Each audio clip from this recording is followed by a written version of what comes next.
Everything the harbor keeps. Good evening, welcome back. Tonight, we are in Stillwater Cove, Maine, where the tide comes in and so do the secrets. Before we begin, if you enjoy what we do here, please like the video and subscribe. Tell us in the comments where you are and what time it is. Now get comfortable, turn off the lights, and let us find out what happened. The Aldrich Kay family has owned the bluff for over 100 years. They have never needed the town's permission for anything. But on a Monday morning in March, the town's deputy sheriff finds herself standing in their carriage house, looking at something the family cannot explain away with money. The body is 77 years old. The brass candlestick on the shelf has been wiped clean, and the groundskeeper who made the call is still standing outside, because he does not want to go back in. The carriage house door is open. Let us go inside. Chapter 1. The carriage house door. The phone rang at 6:04. Nora was already awake. She had been awake since 5:30, lying still in the dark, listening to the wind move something loose on the roof. The boiler had been making a new sound for 3 days, a low whine that started and stopped without pattern. She had not called the repairman yet. She would, eventually. The sound stopped and started again. A long exhale followed by a hum, then silence, then the hum again. Nora had learned to ignore most of the cottage's noises over the past 4 years. The roof leaked in one corner, the kitchen faucet dripped if you did not turn it exactly to the right position, the front door stuck in humid weather. But the boiler was new. It had been installed 6 months ago, after the old one died in the middle of January. The new one was supposed to be reliable. It was not. Beckett was on her feet. The cat weighed 15 pounds and slept wherever he wanted. Tonight he had chosen the hollow between her ankles, which meant she could not move without a negotiation. She had been negotiating since 5:30. The cat was winning. He was a large gray thing with yellow eyes and a torn left ear, a relic of whatever life he had lived before she found him in a Boston alley. She had been 29 years old, fresh out of a bad case that she still did not talk about, and she had seen the kitten shivering behind a dumpster and had picked him up without thinking. He had bitten her. Then he had purred. That was their relationship in a nutshell. The phone rang again. Nora reached across Beckett, who made a sound like a small engine failing to start, and picked up Alcott, deputy. The voice belonged to Lawrence Aldrich Kay. She recognized it from exactly one conversation 6 months ago, when he had called to complain about a noise complaint filed against his daughter. He had been polite then. He was not polite now. There has been an incident at the carriage house. You need to come. What kind of incident? A pause. Then, my mother is dead. Nora sat up. Beckett slid off the bed with a thump and walked away without looking back. His claws clicked on the wooden floor. Then the sound stopped. He had found the warm spot by the radiator. She looked at the clock. 6:05. The sun would not be up for another hour. The temperature outside was 22 degrees. She knew this because she had checked the weather before bed, as she always did. A habit left over from Boston where the temperature could mean the difference between a quiet night and a shooting. "I'll be there in 15 minutes, she said. "Don't touch anything. Don't let anyone else touch anything." "Is the groundskeeper there?" Curtis found her. "He's outside." Lawrence stopped. "He's not in good shape. Keep him there. I'm on my way." She hung up. For a moment she sat on the edge of the bed, her feet on the cold floor, and let the information settle.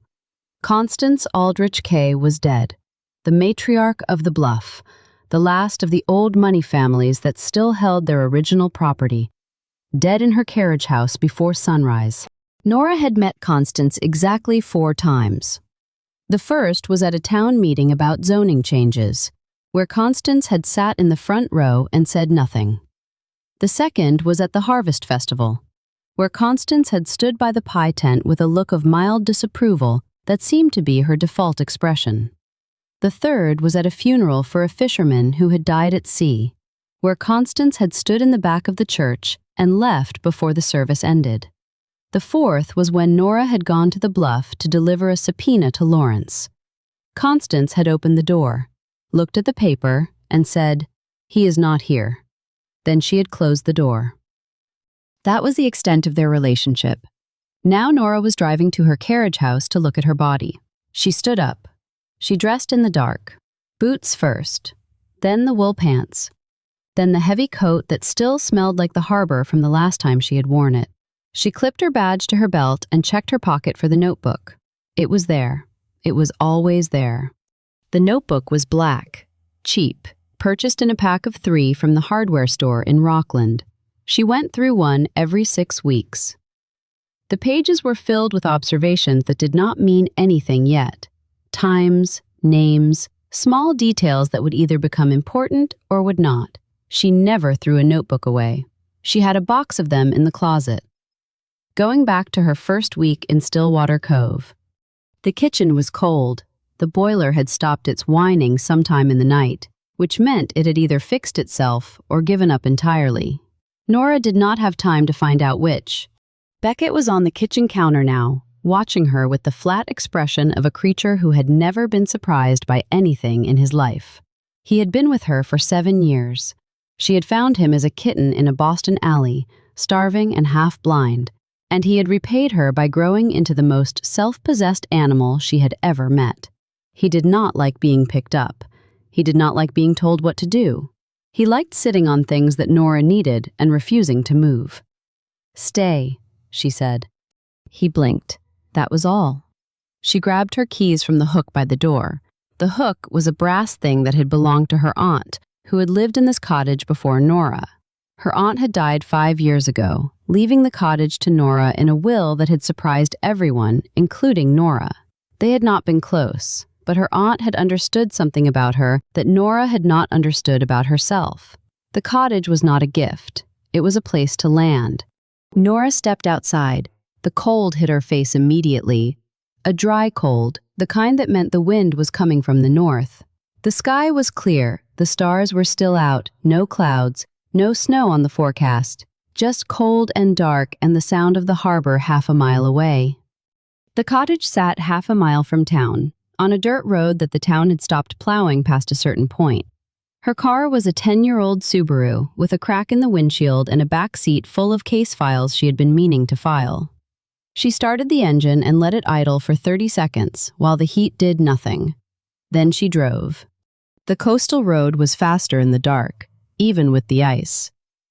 The harbor was flat and black to her left, no boats moving, too early, too cold. The lights of the town were scattered along the shore like someone had dropped a handful of matches. The diner would be dark. The library would be dark.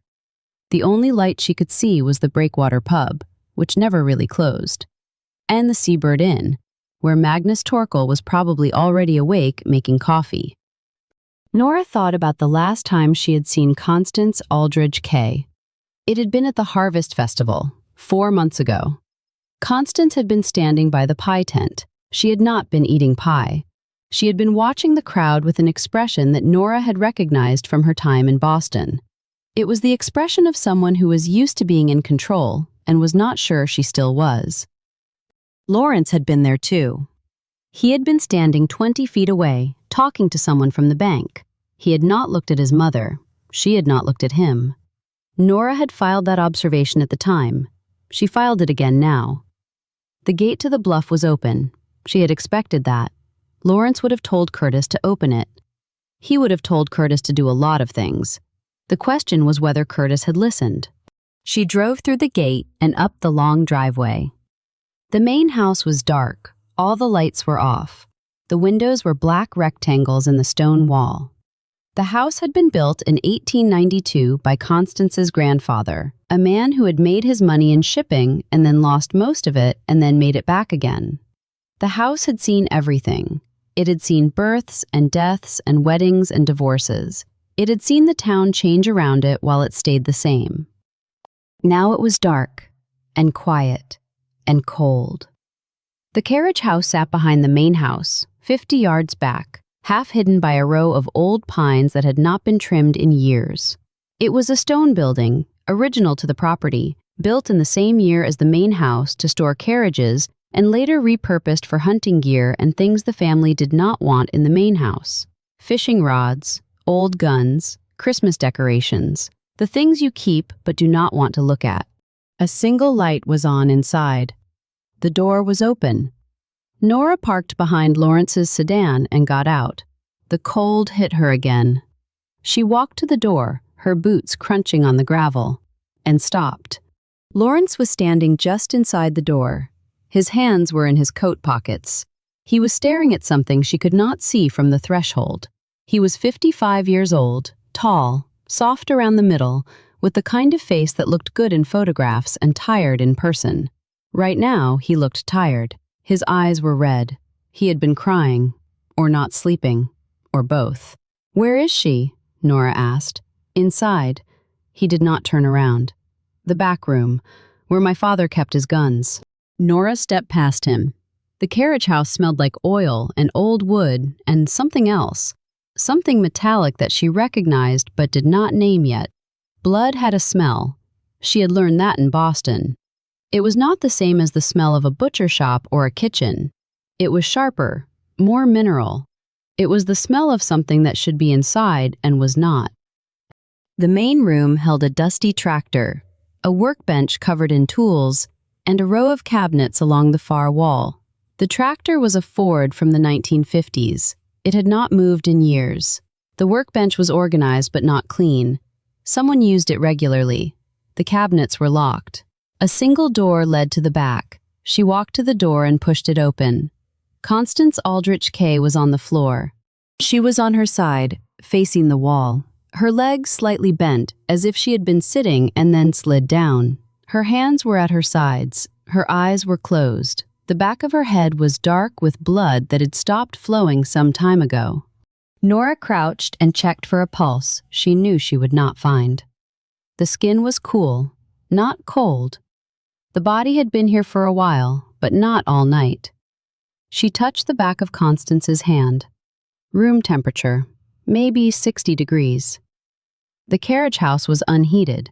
The temperature inside was probably the same as the temperature outside, which meant the body had been here for several hours. She stood up and looked around the room. Gun cabinets lined 3 walls, glass fronts, locked. The 4th wall had a shelf with a row of brass candlesticks, all identical, standing in a line like soldiers. She counted them. 6. The shelf had space for 7. Nora looked at the floor near Constance's body. No candlestick. She looked at the shelf again. The 6 remaining candlesticks were evenly spaced. That was wrong. If someone had taken one candlestick from the middle of the line, there would be a gap. There was no gap. Someone had taken one and then rearranged the remaining 6 to hide the gap. Or someone had taken one and replaced it with a different candlestick that looked the same. But they were all identical. There was no way to tell. She filed that and looked at the floor again. No weapon, no candlestick, no anything except the body and the blood. She looked at Constance's hands. The nails were clean. No defensive wounds, no scratches, no bruises on the wrists. She had not fought back. Either she had not seen it coming, or she had not been able to fight. She turned to Lawrence, who had followed her to the doorway but would not come inside. "Who has a key to the carriage house?" she asked. "Everyone. No one. The door hasn't been locked in 20 years. My father didn't believe in locks." Lawrence's voice cracked on the word father. He covered it with a cough. "Mother started locking it last year, after he died. She didn't like people going through his things, so someone needed a key. The key is on a hook in the mudroom. Anyone could have taken it. Who knew she would be here this morning?" Lawrence shook his head. "She came here every morning. Coffee. She liked to sit in the back room and drink her coffee. It was the only place in the house where no one could find her." Nora looked around the room again. No coffee cup, no mug, no thermos, no spill. "Where's her coffee cup?" she asked. Lawrence frowned. "I don't know. Maybe she hadn't made it yet." Nora looked at the floor near Constance's body again. No cup, no spill. The floor was clean except for the blood. If Constance had been drinking coffee, there would be a cup. If the cup had been taken, there would be a ring or a stain. There was nothing. She filed that too. "Did you touch anything?" she asked. "No, I waited outside until you got here." "You didn't go in?" "I looked through the door. I saw her. I didn't go in." Nora believed him. His shoes were clean. There were no footprints in the blood. He had stood in the doorway and looked and then backed away. She walked past him, back through the main room and out the door. The cold hit her again. She walked to a blue pickup truck parked 30 feet from the carriage house and tapped on the window. The man inside was in his 60s, thin, with hands that looked like they had been working outside for 40 years. His name was Curtis. She had met him once before, at a town meeting about road maintenance. He had not spoken then. He was not speaking now. He rolled down the window. His eyes were red. "Mr. Curtis," she said. "Deputy." His voice was low and rough. "When you found her, what did you do first?" Curtis looked at the carriage house, then back at Nora. "I opened the door. I saw her on the floor. I thought she'd fallen." "What made you think that?" "There was blood on the floor, behind her head." He swallowed. "I knelt down. I checked her wrist. There was no pulse." "Which wrist?" He frowned. "Her left, I think. She was on her side. Her left arm was up." "Did you touch anything else?" "No, ma'am. I called Mr. Lawrence. Then I came out here and waited." "Did you see anyone else on the property this morning? Any cars? Any lights?" Curtis shook his head. "No, ma'am. Just me." "How long have you worked for the family?" 23 years. "Did you know Constance well?" He was quiet for a moment. Then he said, "She was a private woman, but she was fair. She never raised her voice at me, not once in 23 years." Nora nodded. "Thank you. I may have more questions later." "Yes, ma'am." She walked back to her car. She did not get in. She stood by the driver's door and looked at the carriage house. The light was still on inside. Lawrence was still standing in the doorway. He had not moved. She thought about the candlesticks, 6 on the shelf, space for 7, evenly spaced. Someone had taken the 7th and rearranged the rest to hide the gap. That took time. That took care. That was not the act of someone in a panic. That was the act of someone who wanted the scene to look normal. She thought about the coffee cup. No cup, no spill. If Constance had come here every morning to drink coffee, where was the cup? Had she not made it yet? Had she drunk it and washed the cup and put it away before she died? Or had someone taken it? She thought about Curtis. 23 years. Never heard Constance raise her voice. That was not nothing. That was a measurement of a person. She thought about Lawrence. He had called Curtis at 6:02. He had called Nora at 6:04. He had not called 911. Why not? A man finds his mother dead. His first call is to the groundskeeper. His second call is to the deputy sheriff. He does not call for an ambulance. He does not call for an emergency response. He calls the people who will keep it quiet. Nora got in the car and turned the heat on. The engine was still warm. She pulled out her notebook and wrote, "Candlesticks, 6 on the shelf. Space for 7. Rearranged. Takes time. Care, not panic.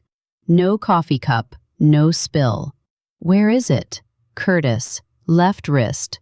Consistent, 23 years. Never heard her raise her voice. Lawrence, called Curtis at 6:02.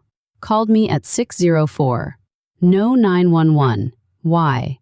Body temperature, cool but not cold. Several hours. No defensive wounds. No fight. She would wait for the medical examiner. She would wait for the state forensic team. She would wait for the sun to come up. She would ask the medical examiner about the candlestick, about the angle of the wound, about whether the killer had been standing in front of her or behind her. And she would count the candlesticks again. Chapter 2. What the groundskeeper saw. The medical examiner arrived at 7:45. Nora had been waiting in her car for an hour and a half. She had watched the sun come up over the harbor, a slow, pale light that did nothing to warm the air. She had drunk the last of the coffee from her thermos. She had read through her notes 3 times. She had added 3 more observations to the notebook. The first observation was about the gravel outside the carriage house. There were tire tracks that did not belong to Lawrence's sedan or Curtis's truck. A third vehicle had been on the property recently. The tracks were fresh enough that the edges had not yet frozen. Nora had photographed them with her phone and marked the location in her notebook. The second observation was about the door. The lock was a simple deadbolt, the kind you could buy at any hardware store. No signs of forced entry, no scratches around the keyhole. Whoever had opened the door had used a key. The third observation was about the window. The back room had one window, small, facing the pines. It was closed, locked from the inside. No one had come in that way. Nora put her notebook away and got out of the car. The medical examiner's van was white and unmarked, the same van that came to every scene in the county. The driver was a woman named Dr. Lena Chu, 52 years old, with gray hair pulled back in a tight bun and the kind of face that had seen everything and was no longer surprised by any of it. She had been the county medical examiner for 11 years. She had worked with Nora on 14 cases. They had never had dinner together. They had never talked about anything except death. Dr. Chu got out of the van and pulled on a pair of latex gloves. "Good morning," she said. "Morning. What do we have?" 77-year-old female, found in the back room of that building. Blunt force trauma to the back of the head. Possible weapon is a brass candlestick. There is a set of 6 on the shelf. There should be 7. Dr. Chu looked at the carriage house. Then she looked at Nora. "You already have a theory?" "I have observations." "That is the same thing." "No. Theories are what you prove. Observations are what you see. I saw 6 candlesticks on a shelf that hold 7. Doctor." Chu nodded. She walked to the door of the carriage house and stopped. Lawrence was still standing inside. He had not moved from the doorway. His hands were still in his pockets. His face was pale. "You need to wait outside," Dr. Chu said. Lawrence blinked. "I am not leaving." "You are not staying. You are contaminating the scene. Wait outside, in your car or in your house, but not here." Lawrence looked at Nora. Nora said nothing. After a moment, Lawrence walked out of the carriage house and across the gravel to his sedan. He got in. He did not start the engine. Dr. Chu watched him go. "He is going to be a problem," she said. "They are all problems. That is true." They walked into the carriage house together. The back room was smaller than Nora remembered. Or maybe it was smaller with 2 people in it. Dr. Chu knelt beside the body and began her examination. She did not rush. She never rushed. She moved with the slow precision of someone who had learned that speed was the enemy of accuracy. Nora stood by the door and watched. "The wound is on the back of the head," Dr. Chu said. "Not the top, not the side, the back. That means the victim was facing away from the attacker, or the attacker was behind her. Can you tell which?" "Not yet. I need to clean the wound. But the angle suggests the attacker was standing, the victim was sitting, or crouching, or bending over." Nora looked at the floor. Constance was on her side. Her legs were bent. She had been sitting when she was hit. Then she had slid down. "Was she sitting in a chair?" Nora asked. "There is no chair." "There was. Someone moved it." Dr. Chu looked at the floor. There was a rectangular patch of clean concrete near the wall, lighter than the surrounding concrete. A chair had been there, recently. "Who moved the chair, Doctor?" Chu said.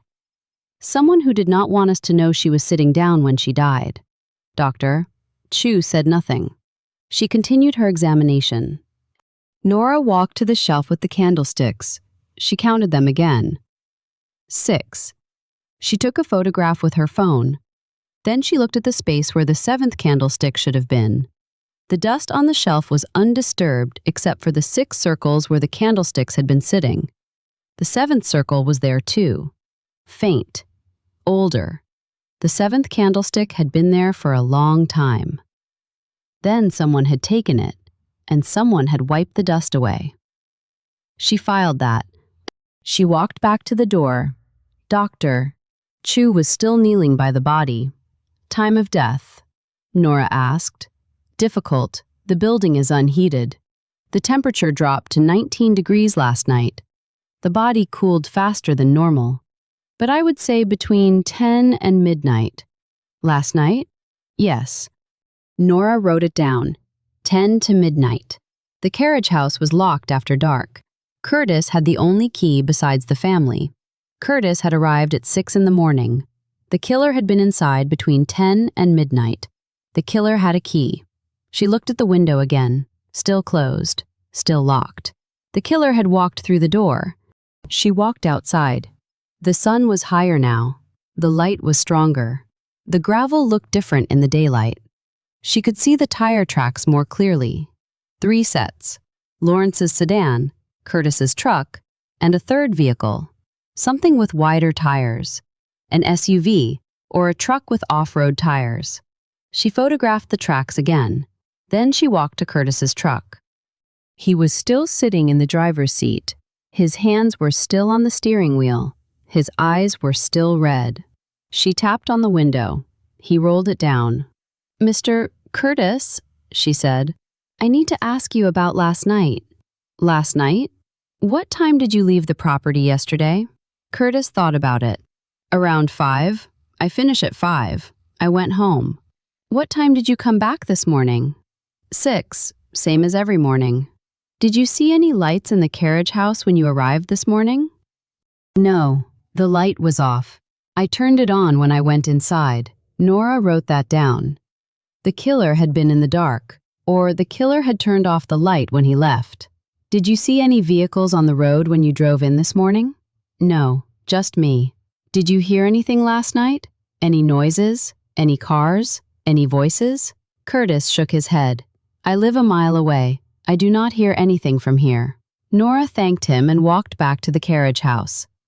Dr. Chu was standing outside, pulling off her gloves. "I am done for now," she said. "The body is ready to be moved. I will do the full examination in Augusta, but I can tell you a few things now." "Go ahead." "The wound was caused by a cylindrical object. Brass is a good guess. The shape matches a candlestick base. The force was significant. The killer was not weak, and the victim did not see it coming." Nora nodded. "Anything else?" "One more thing. The victim had coffee in her stomach. Not much, half a cup, maybe less. She drank it within an hour of her death." Nora looked at the carriage house. No coffee cup, no spill, no mug, no thermos. "Where is the cup?" she said. Dr. Chu shrugged. "That is your problem, not mine." She walked back to her van and began making phone calls. Nora stood in the gravel and looked at the carriage house. The sun was fully up now. The pines cast long shadows across the stone wall. The light was bright and cold and indifferent. She thought about the coffee. Constance had come to the carriage house every morning to drink coffee. She had drunk coffee within an hour of her death, but there was no cup. Someone had taken it. Someone had taken the cup and the candlestick and the chair. Someone had cleaned the scene. Someone had rearranged the remaining candlesticks to hide the gap. Someone had moved the chair so the body looked like it had fallen. Someone had taken their time. That was not a crime of passion. That was not an argument that got out of hand. That was a person who knew what they were doing and did not want to get caught. Nora walked to her car and sat in the driver's seat. She did not start the engine. She pulled out her notebook and wrote, "Killer had a key. Killer was in the carriage house between 10 and midnight. Killer turned off the light when leaving. Killer took the coffee cup, the candlestick, the chair. Killer rearranged the remaining candlesticks. Killer cleaned the scene. Killer took their time." She read the list twice. Then she added one more line. This was planned. She looked at the main house. The windows were still dark. No one had come out. No one had turned on a light. The family was still inside, sleeping or pretending to sleep. waiting to see what the deputy sheriff would do next. Nora started the engine and drove to the station. The drive took 10 minutes. The station was a small building on Main Street. 2 desks, 1 holding cell, always smelled faintly of coffee and low tide. Sheriff Roy Gannett was not there yet. He never arrived before 9. He would arrive at 9:15, make coffee, read the paper, and then call Nora into his office to ask what she had found. She sat at her desk and spread her notes across the surface. She had a victim, a time of death, a possible weapon, a missing coffee cup, a missing chair, a set of tire tracks, a groundskeeper who had seen nothing, a son who had called the groundskeeper before calling 911. She had a lot of pieces. She did not have a picture yet. She looked at the clock, 8:45. She had 30 minutes before Gannett arrived. She used the time to call the State Forensic Lab in Augusta and request a rush on the tire track analysis.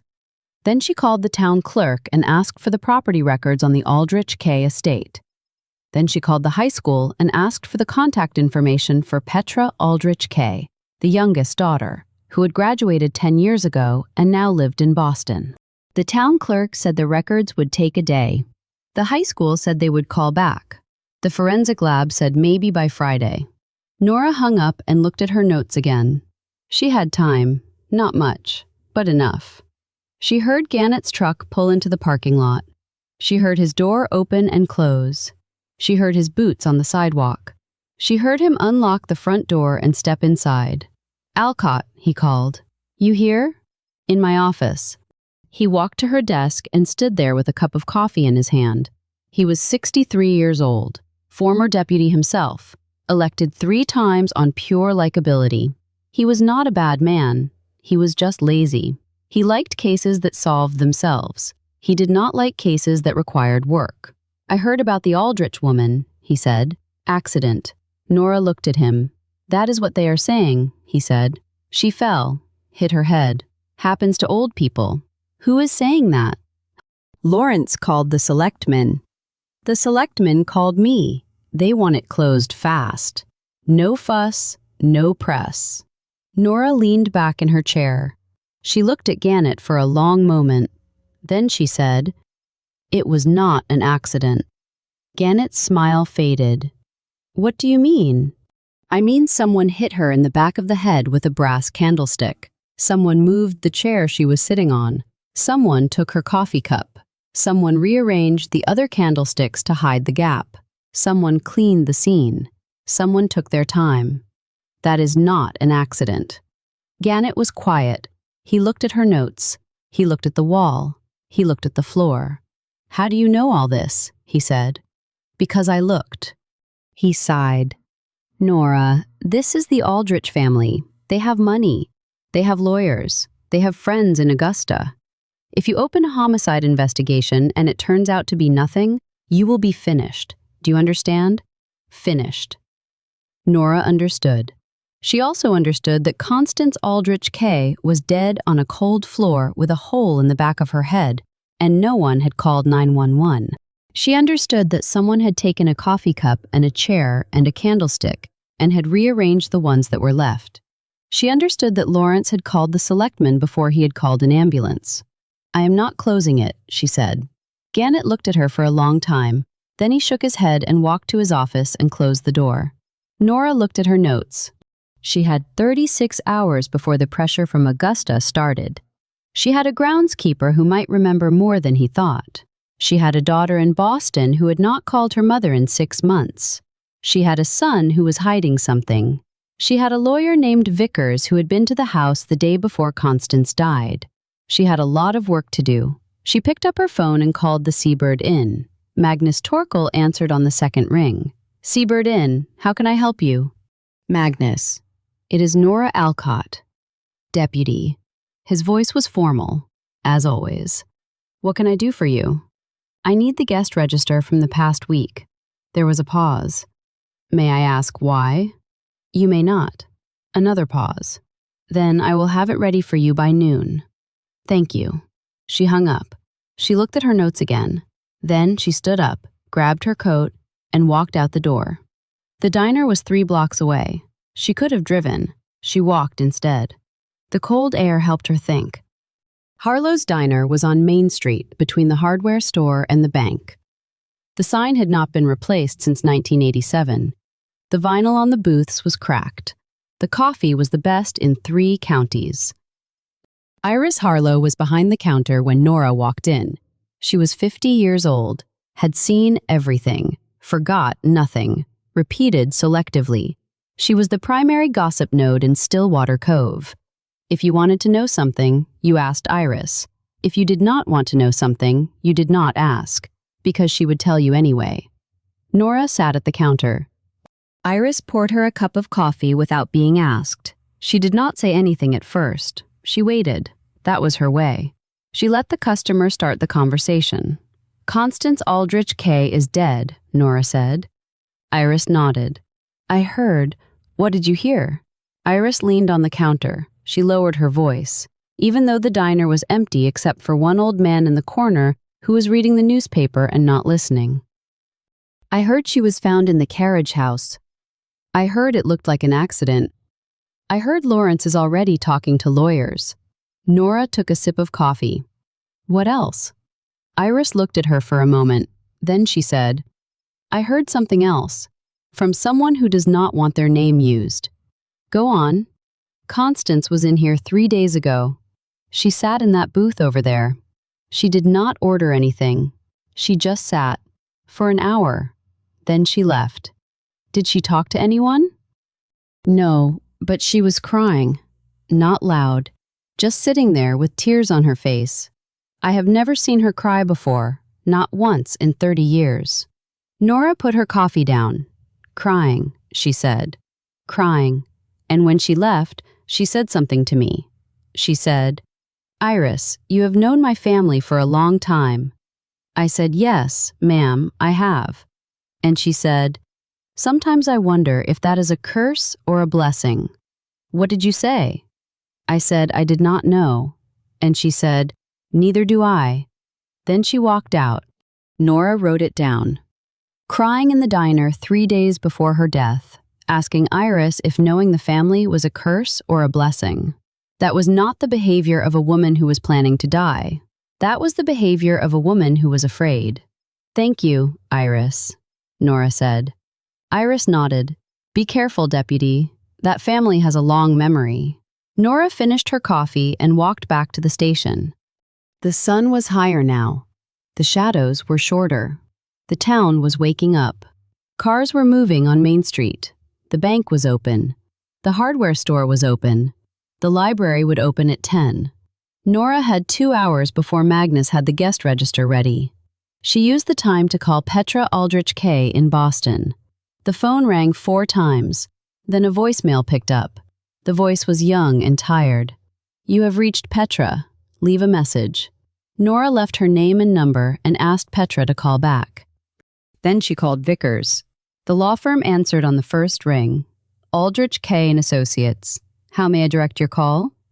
"Vickers, please." "Who is calling?"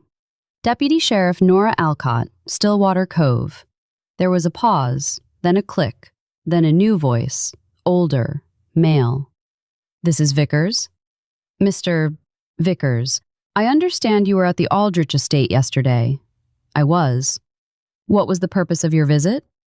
"Routine estate business, nothing unusual." "Constance Aldrich Kay is dead." "Mr.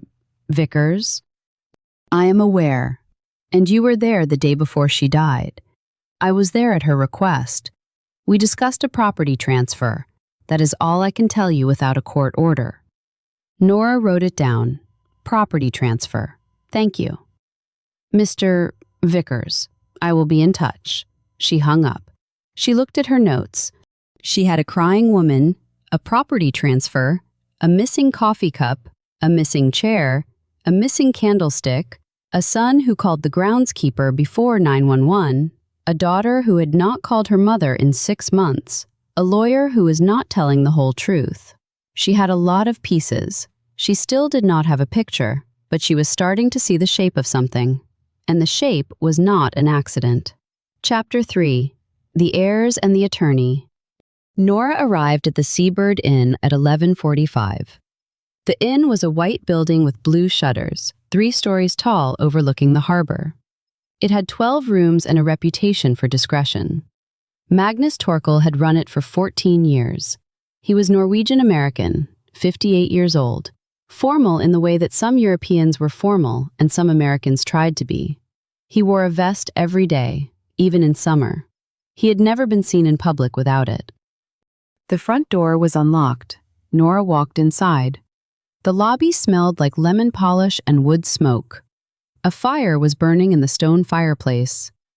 Magnus was behind the front desk, standing straight, his hands folded on the counter. "Deputy," he said, "you are prompt. You said noon." "I did." He reached beneath the counter and produced a leather-bound register. It was thick and old and had been used every day for 14 years. He opened it to the current week and turned it toward Nora. "The past 7 days," he said. "Every guest, every check-in, every check-out." Nora looked at the pages. The handwriting was small and precise, all in the same hand. Magnus kept the register himself. He did not trust anyone else to do it. She scanned the names. Most were tourists, couples from New York, families from Boston, a few solo travelers. One name caught her attention. Petra Aldrich K. Checked in 3 days ago, room 7. Still checked in. Nora pointed to the name. "When did she arrive?" "Friday afternoon." Magnus said, "She did not say how long she would stay." "Has she been out much?" "She comes and goes. I do not track the movements of my guests." Nora looked at him. He looked back. His face was neutral. "Did she have any visitors?" she asked. "Not that I saw." "Did she talk to anyone in the lobby?" "Did she make any phone calls?" Magnus was silent for a moment. Then he said, "She used the lobby phone on Saturday night. I do not know who she called."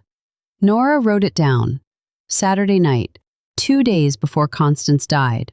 "Thank you, Magnus. I may need to see the room." "You will need a warrant." "I know." She closed the register and pushed it back across the counter. Magnus returned it to its place beneath the desk. "Would you like coffee?" he asked. "No." Nora walked outside and stood on the porch. The harbor was visible from here. The water was gray and flat. A few lobster boats were moving slowly through the channel. The sun was high, but the air was still cold. Petra Aldrich K. was in Stillwater Cove. She had been here since Friday. She had not told anyone. She had not gone to the family house. She had checked into an inn instead of staying with her mother. Nora pulled out her phone and called the number for Petra again. This time, it rang twice before someone answered. "Hello?" The voice was female, young, tired. "Petra Aldrich K.? Who is this?" "Deputy Sheriff Nora Alcott. I need to speak with you." There was a pause. "About what?" "About your mother."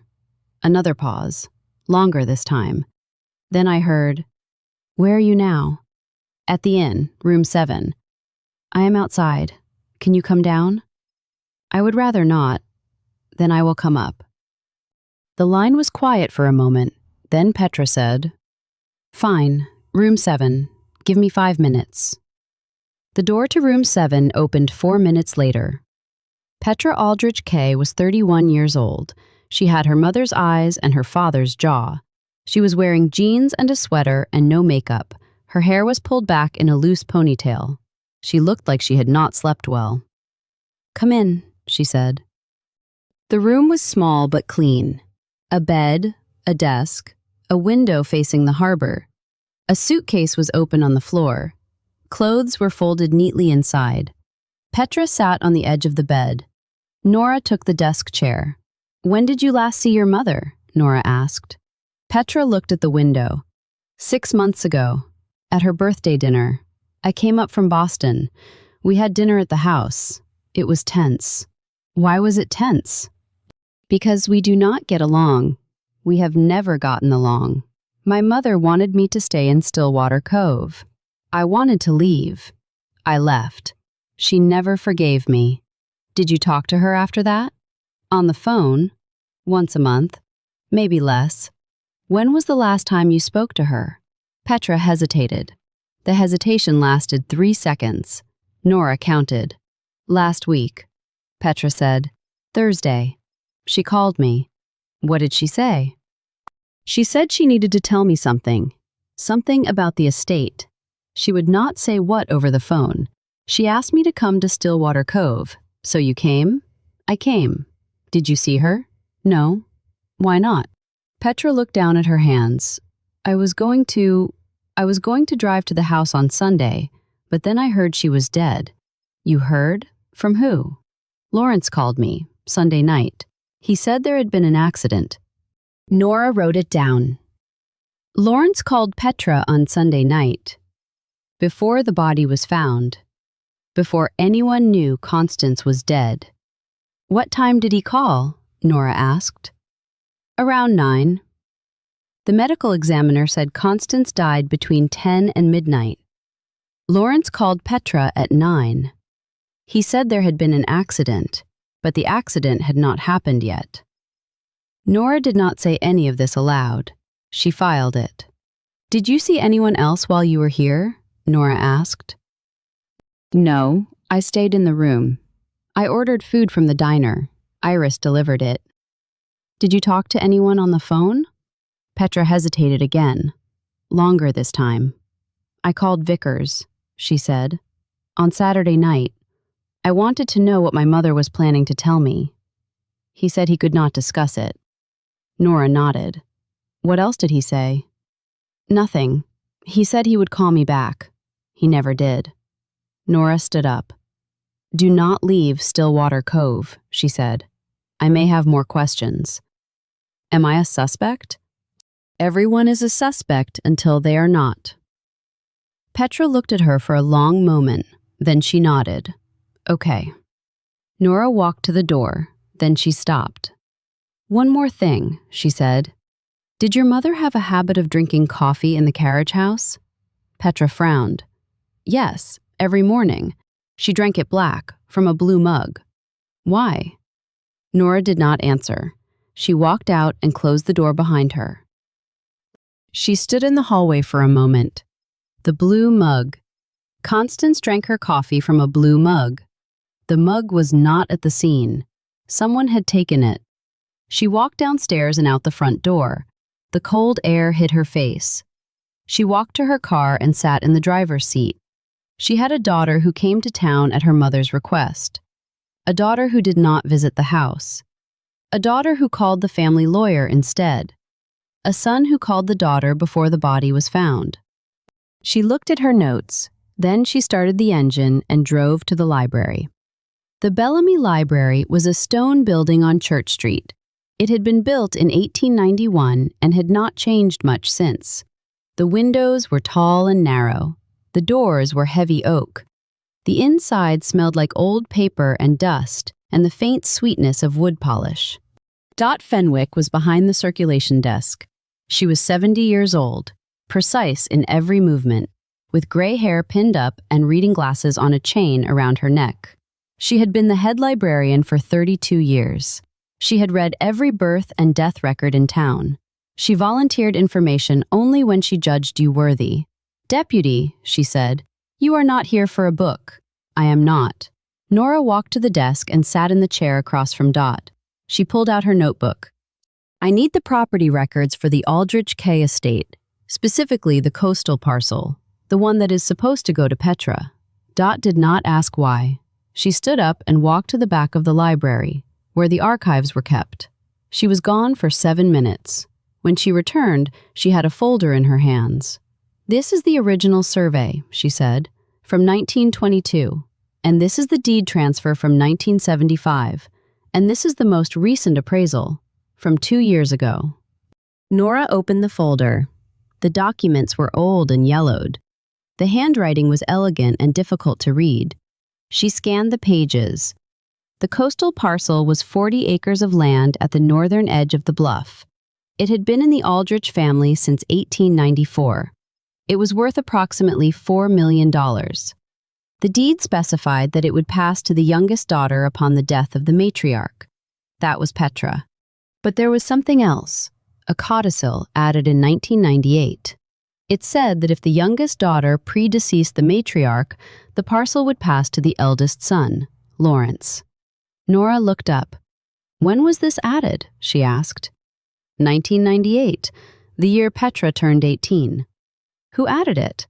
The family attorney at the time, a man named Hollings. He is dead now. Nora wrote it down. A codicil that would give the coastal parcel to Lawrence if Petra died before Constance. But Petra was alive, so the parcel went to her, unless something happened to Petra. She closed the folder.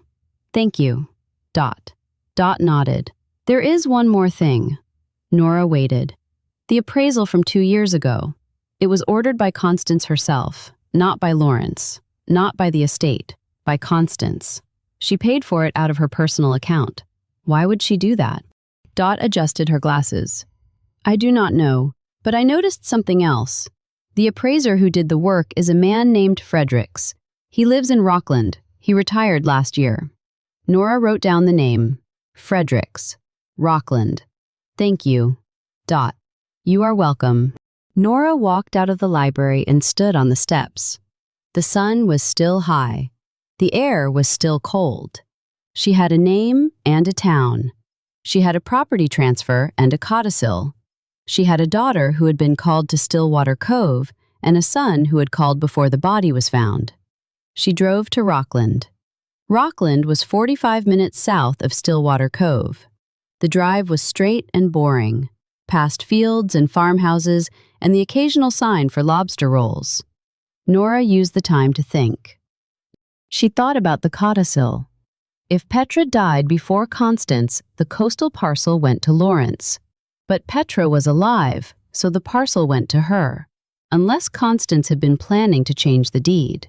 Unless Constance had called Petra to Stillwater Cove to tell her that she was giving her the parcel early. That would explain the property transfer that Vickers mentioned. But if Constance was planning to give Petra the parcel, why did she order an appraisal 2 years ago? Appraisals were for selling, or for borrowing against. Maybe Constance was planning to sell the parcel. Maybe she needed the money. The estate was nearly insolvent. Lawrence had been managing it poorly. Nora had seen the signs. The unpaid property taxes. The deferred maintenance on the main house. The fact that Lawrence had tried to borrow money from the bank last year and been refused. Constance knew. She had hired an auditor. She was trying to take control back from Lawrence. And then she died. Nora pulled into Rockland and parked on Main Street. The appraiser's office was above a hardware store. The stairs were narrow and creaked under her weight. The door at the top was locked. She knocked. No answer. She knocked again. A voice from inside. Who is it? Deputy Sheriff Nora Alcott. I am looking for Mr. Fredericks. The door opened a few inches. An old man peered out. He was 75 at least, with white hair and thick glasses and hands that shook slightly. I am retired, he said. I know, I just have a few questions. About what? Constance Aldrich Kay. You appraised her coastal parcel 2 years ago. The old man's face changed. He opened the door wider. Come in. The office was small and cluttered. Papers were stacked on every surface. A computer sat on the desk, covered in dust. Frederick sat in a chair and gestured for Nora to sit across from him. What do you want to know? He said. Why did Constance order the appraisal? Fredericks looked at the window. She wanted to know what the land was worth, not for selling, for something else. What something else? She was thinking about dividing it, giving part to Petra and part to Lawrence, but the deed would not allow it. The parcel had to stay intact. It was in the original trust, so she could not divide it. No. What did she say when you told her that? Fredericks was quiet for a moment. She said, Then I will have to choose. Choose what? Choose which child gets it. The deed says the youngest daughter. But she wanted to change that. She wanted to give half to each. When I told her she could not, she said she would find another way. Did she tell you what other way? No, but she was determined. I could see it in her face. She was going to do something. Nora nodded. Thank you, Mr. Fredericks. She stood up and walked to the door. Then she stopped. One more thing, she said. Did she ever mention a blue mug? Fredericks frowned. A what? A blue mug. She drank coffee from it every morning. I would not know about that, he said. I only know about the land. Nora walked out and down the stairs. She sat in her car and looked at the harbor. Rockland was bigger than Stillwater Cove. More boats, more people, more noise. She thought about Constance, a woman who wanted to divide her land between her two children, a woman who was told she could not, a woman who said she would find another way. 3 days later, she was dead. Nora started the engine and drove back to Stillwater Cove. The station was empty when she returned. Gannett had left for the day. His door was closed, the light was off. Nora sat at her desk and spread her notes across the surface. She had a victim who was planning to change her will, a son who was mismanaging the estate, a daughter who had been called to town, a lawyer who was not telling the truth, a groundskeeper who had seen nothing, a missing mug, a missing candlestick, a missing chair, a set of tire tracks that did not belong. She had a lot of pieces. She looked at the clock. 5:30. The day was almost over. She had been working for 11 hours. She packed her notes into her bag and walked to the door. Then she stopped. The whiteboard on the wall had the names of the 3 suspects: Lawrence Aldridge Kay, Petra Aldridge Kay, Vickers. She looked at the names for a long time. Then she turned off the light and walked out. The drive home took 10 minutes. The cottage was dark and cold when she opened the door. The boiler had stopped working again. She could hear it. Or rather, she could not hear it. The silence was the problem. She turned on the kitchen light. Beckett was on the table, sitting on top of her notebook from yesterday. He looked at her with the flat expression of a creature who had been waiting all day and was not impressed with what he saw. "Hello," she said. He did not respond.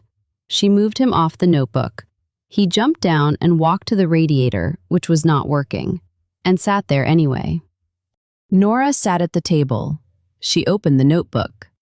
The last page had a list of questions she had written the night before. Who had a key?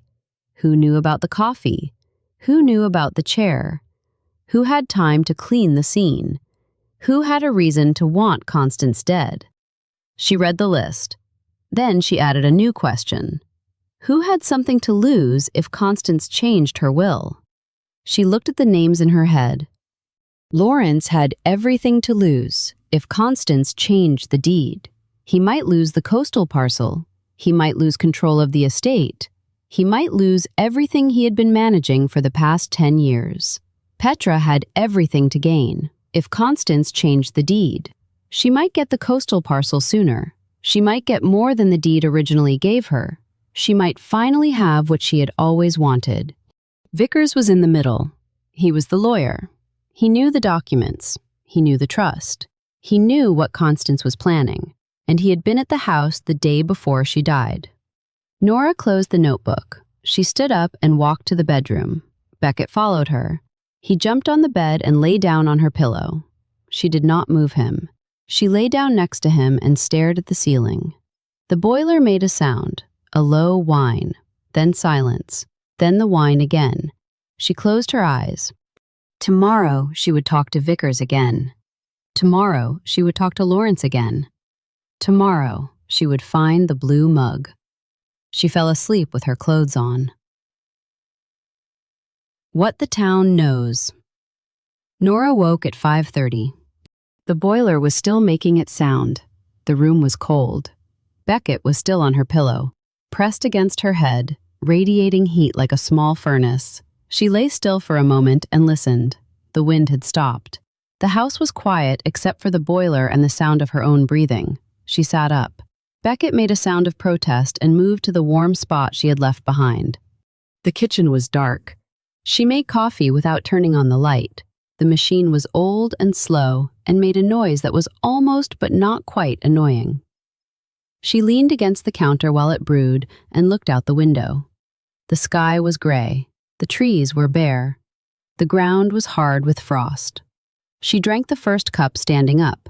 She drank the second cup sitting at the table with her notebook open in front of her. The list from last night was still there. She read it again. Who had a key? Who knew about the coffee? Who knew about the chair? Who had time to clean the scene? Who had a reason to want Constance dead? Who had something to lose if Constance changed her will? She added a new question at the bottom. Who called Lawrence on Sunday night? The medical examiner said Constance died between 10 and midnight. Lawrence called Petra at 9. He said there had been an accident. But the accident had not happened yet. So someone had told Lawrence that something was going to happen. Or Lawrence knew something was going to happen. She finished her coffee and washed the mug in the sink. The water was cold. The boiler was not heating water anymore. She made a note to call the repairman. Then she dressed and drove to the station. Gannett was already there. He was sitting at his desk with a cup of coffee and a newspaper. He looked up when she walked in. His face was neutral. "Morning," he said. "Morning." She sat at her desk and turned on her computer. Gannett did not say anything else. He went back to his newspaper. The silence between them was new. They had worked together for 4 years.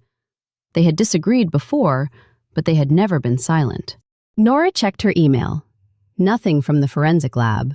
Nothing from the town clerk. Nothing from Petra. She picked up the phone and called Vickers. The law firm answered on the first ring. "Aldrich K. and Associates. How may I direct your call?" "Vickers, please."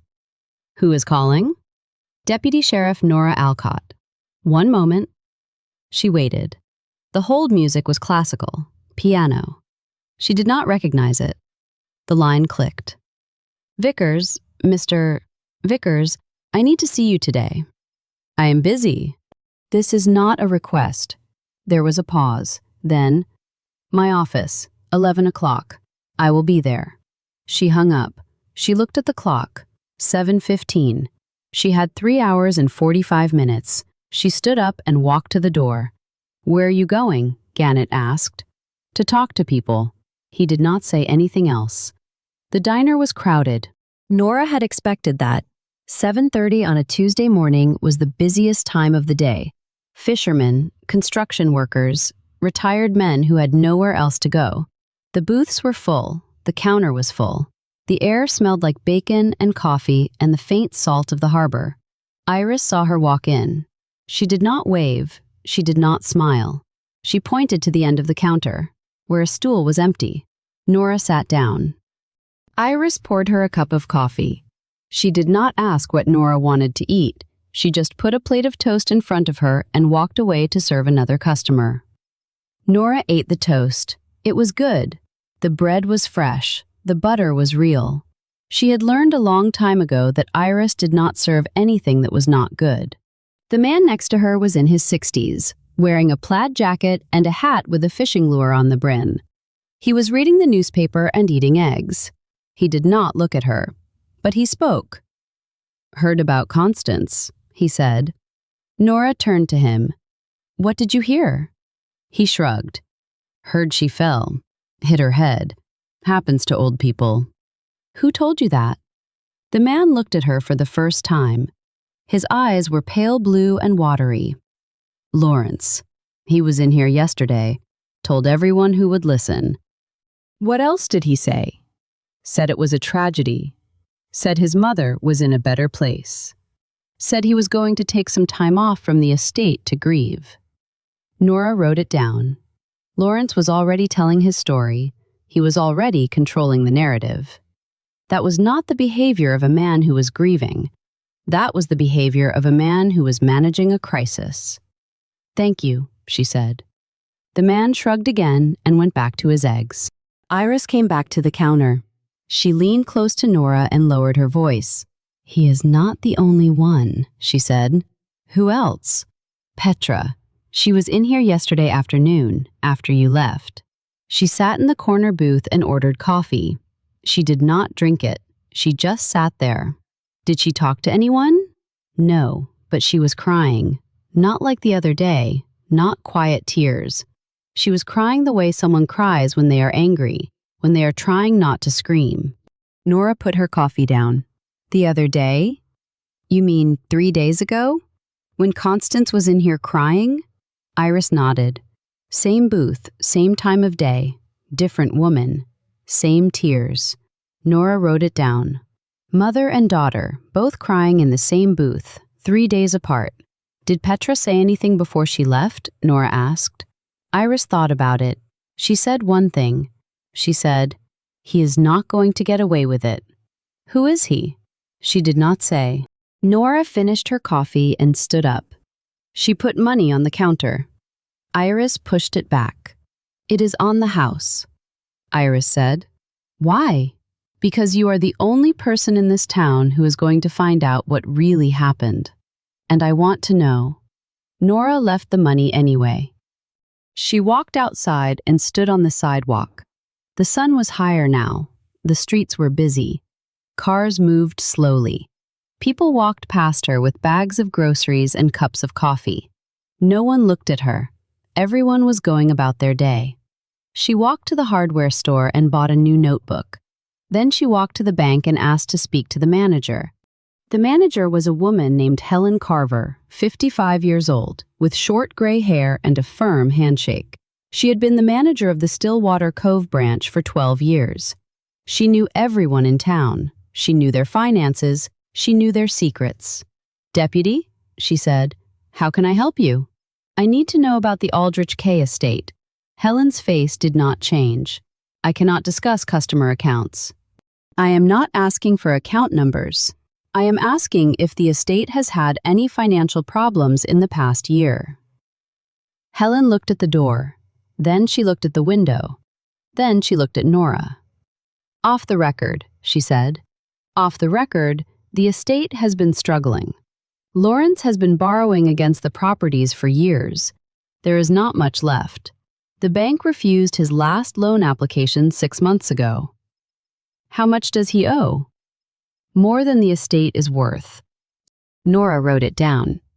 Lawrence was not just mismanaging the estate, he was running it into the ground. Constance knew. That was why she hired the auditor. That was why she was trying to take control. "Thank you, Helen." Helen nodded. "I did not say anything." "You did not." Nora walked out of the bank and checked her phone. 10:15. She had 45 minutes before her meeting with Vickers. She drove to the Aldrich estate. The main house was still dark. No lights in the windows. No cars in the driveway, except Lawrence's sedan. The carriage house was closed. The door was locked. Yellow crime scene tape was stretched across the entrance. Nora had put it there yesterday. She walked to the front door and knocked. No answer. She knocked again. The door opened. Lawrence stood in the doorway. He was wearing the same clothes as yesterday. His hair was uncombed. His eyes were red. "What do you want?" he said. "I need to ask you some questions." "I already talked to you." "You talked to me at the scene. Now I need to talk to you here." Lawrence stepped back. She walked inside. The house was cold. The heat was off or turned down. The floors were wood, old and creaking. The walls were covered in paintings and photographs. Aldrich K's going back 100 years. Constance in her wedding dress. Lawrence as a child. Petra as a baby. Nora followed Lawrence into the living room. He sat on a couch. She sat on a chair across from him. "When was the last time you saw your mother alive?" she asked. "Sunday, at dinner. We ate together in the dining room. "What time?" Around 7. She went to the carriage house after dinner. That was her routine." "Did she seem different? Worried? Upset?" Lawrence looked at the floor. She seemed tired. She had been tired for months. "Did she talk about the estate?" No. "Did she talk about Petra?" Lawrence's jaw tightened. "No." "When did you last speak to Petra?" "Sunday night. I called her to tell her about our mother." "What time?" Around 9. Why did you call her at 9? The medical examiner said your mother died between 10 and midnight.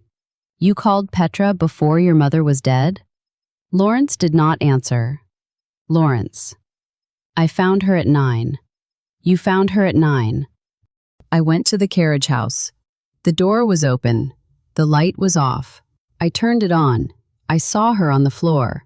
I did not check for a pulse. I knew she was dead. I called Petra. Then I called Curtis. Then I called you. Nora wrote it down. Lawrence found the body at 9. Not Curtis, Lawrence.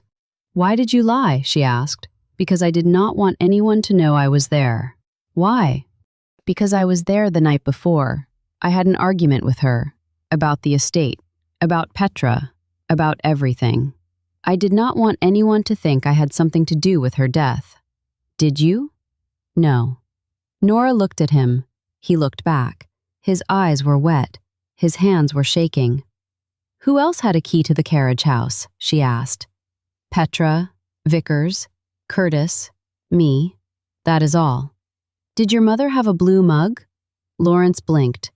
Yes, she drank coffee from it every morning. Where is it now? I do not know. Nora stood up. Do not leave town, she said. I'm not going anywhere. She walked to the door. Then she stopped. One more thing, she said. Did your mother tell you she was planning to change her will? Lawrence was silent for a long time. Then he said, She told me on Saturday. She said she was going to give the coastal parcel to Petra. Not after she died. Now? She was going to sign the papers on Monday, but Monday never came. No. Nora walked out. She drove to Rockland. The law office of Aldrich K. and Associates was on the second floor of a brick building on Main Street. The lobby was small and expensive. The furniture was leather. The art was abstract. The receptionist was young and pretty and looked at Nora like she did not belong there. Deputy Alcott to see Mr. Vickers, Nora said. The receptionist picked up the phone. She spoke in a low voice. Then she hung up and pointed to a door. Go in.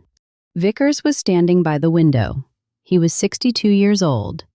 Tall, thin, with gray hair and the kind of face that had been handsome once and was now just distinguished. He was wearing a suit that cost more than Nora's monthly salary. Deputy, he said, please sit. Nora sat. Vickers sat across from her. A desk separated them. It was large and polished and empty except for a single folder. You wanted to see me? He said. I want to know about the property transfer. Vickers did not answer. He opened the folder. Inside was a single sheet of paper. He turned it toward Nora.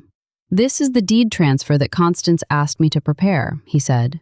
It would have given the coastal parcel to Petra Aldrich K., effective immediately. Constance signed it on Friday. I witnessed it. It was ready to be filed on Monday, but Monday never came. No. Nora looked at the paper. Constance's signature was at the bottom. It was shaky, older than the signature on the original deed, but it was hers.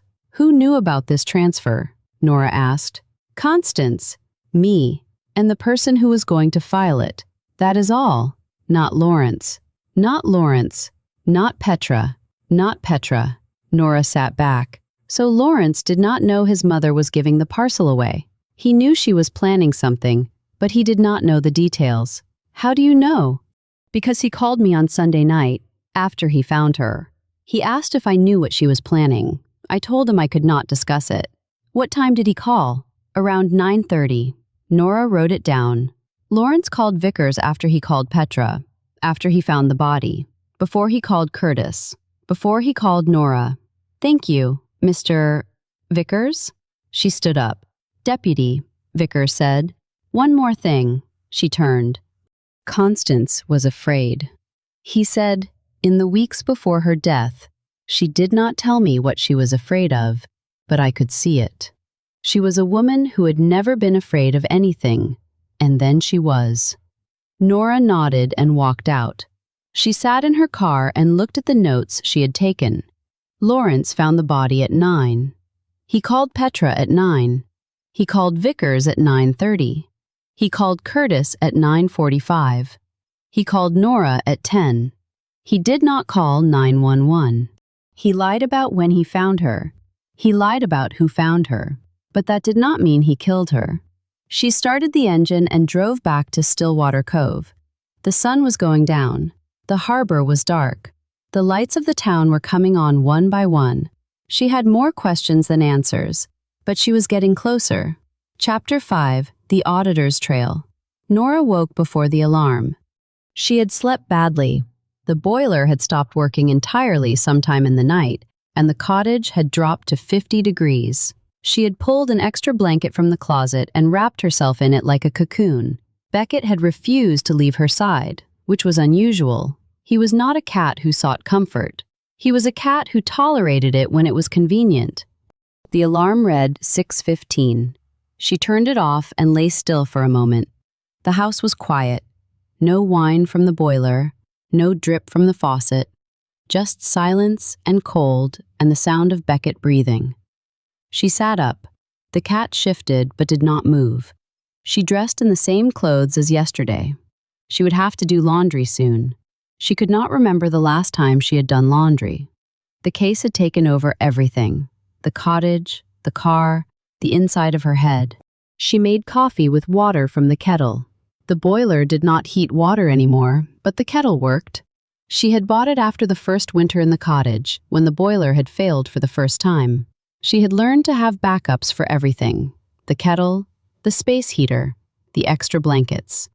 She drank the coffee standing at the kitchen window. The sky was gray. The trees were bare. The ground was white with frost. March in Maine was not spring. March in Maine was winter pretending to be something else. Her phone buzzed. A text from the forensic lab in Augusta. Tire track analysis complete. Results attached. Nora opened the attachment. The report was 2 pages long. She skimmed it quickly, then went back and read it carefully. The tracks outside the carriage house belonged to 3 vehicles. One was a Ford sedan, consistent with Lawrence Aldrich Kay's car. One was a Chevrolet truck, consistent with Curtis's vehicle. The third was a Ford SUV, model year 2018 or newer. The lab had traced the tire pattern to a specific brand, Continental, a common tire, sold at hundreds of locations across the state. But there was more. The lab had found a second set of tracks from the same SUV. These were older, fainter. They had been made the night before. Someone had been at the carriage house on Saturday night, and again on Sunday night. Nora wrote it down. Saturday night, Sunday night. 2 visits. She called the lab. The technician who answered was young and sounded tired. "The tracks from Saturday night?" she said. "Can you tell what time?" "Roughly." The frost had started forming around 8. The tracks were made after the frost. So after 8, but before the heavy frost at midnight. So between 8 and midnight. Nora thanked him and hung up. Saturday night, between 8 and midnight. The same night that Petra had used the lobby phone at the Seabird Inn to call Vickers. She looked at the clock. 7 o'clock. Too early to call anyone. She drank another cup of coffee and waited. At 8, she called the inn. Magnus Torkel answered on the 3rd ring. "Seabird Inn, Magnus?" "It is Nora Elcott, deputy. I need to know if Petra Aldrich Kay left the inn on Saturday night." There was a pause. Magnus was careful with his words. He always had been. "I do not track the movements of my guests," he said. "Someone does. The parking lot has a camera. It covers the entrance. I can check the footage." "How long will that take?" "An hour. Send it to me when you have it." She hung up. At 8:30, she called the town clerk. "The records on the Aldrich Kay estate," she said. "Are they ready?" "Another day," the clerk said. "The files are old. They are stored off-site. I need them faster. I will do what I can." Nora thanked her and hung up. She sat at her desk and looked at the whiteboard. The 3 names were still there: Lawrence, Petra, Vickers. She added a 4th name, Curtis. The groundskeeper had been at the property on Sunday morning. He had found the body, or he had said he found the body. But Lawrence had found it first. Lawrence had lied. What else had he lied about? She added a fifth name, the appraiser, Fredericks. He had talked to Constance 2 years ago. He had seen her face when she said she would find another way. He might remember more. She picked up the phone and called him. Fredericks answered on the 5th ring. Hello? Mr. Fredericks. This is Deputy Alcott. We spoke yesterday. I remember. I have another question. When Constance came to see you, did she mention anyone else? Anyone she was worried about? Anyone she was fighting with? Fredericks was quiet for a moment. She mentioned her son, he said. Not by name, she just said. He does not know what I am planning, and she smiled. It was not a happy smile. What kind of smile was it?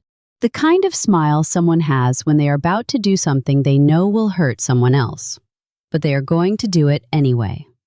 Nora wrote it down. Constance was planning to hurt Lawrence. She was going to take the coastal parcel away from him. She was going to give it to Petra. That was motive. Thank you, Mr. Fredericks.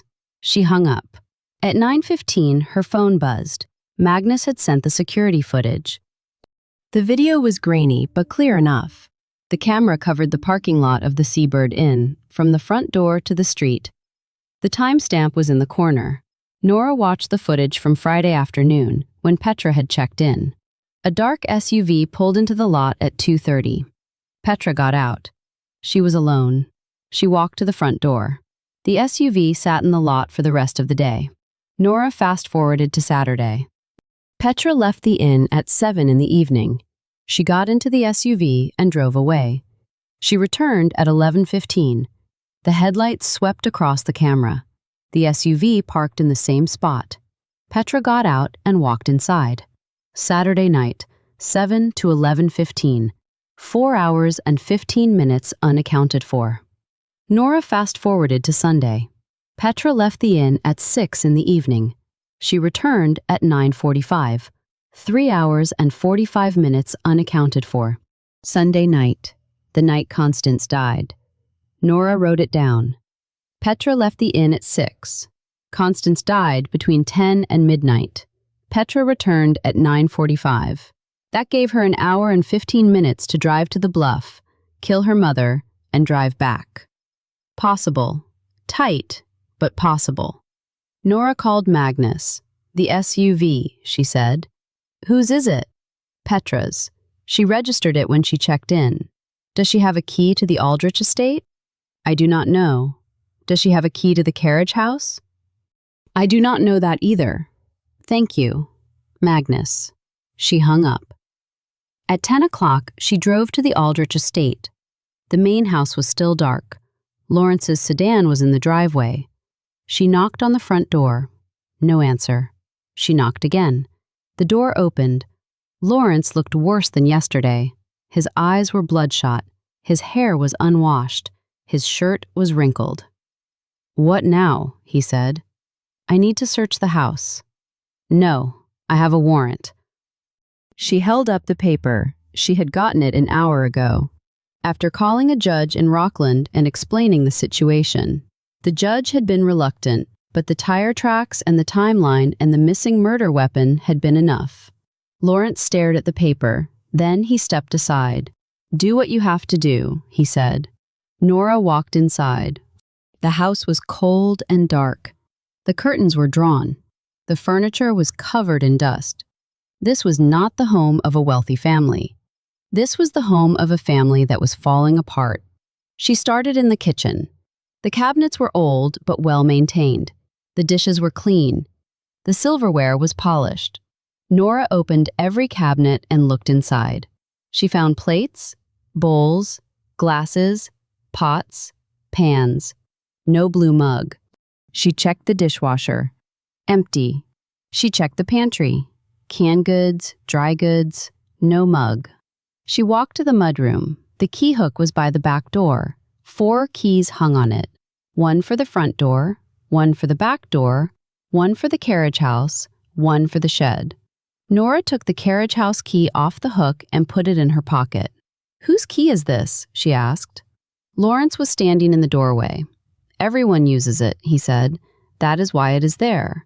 Who has their own key?" "Petra, Curtis, Vickers, and my mother had one. That is all." Nora wrote it down. She walked upstairs.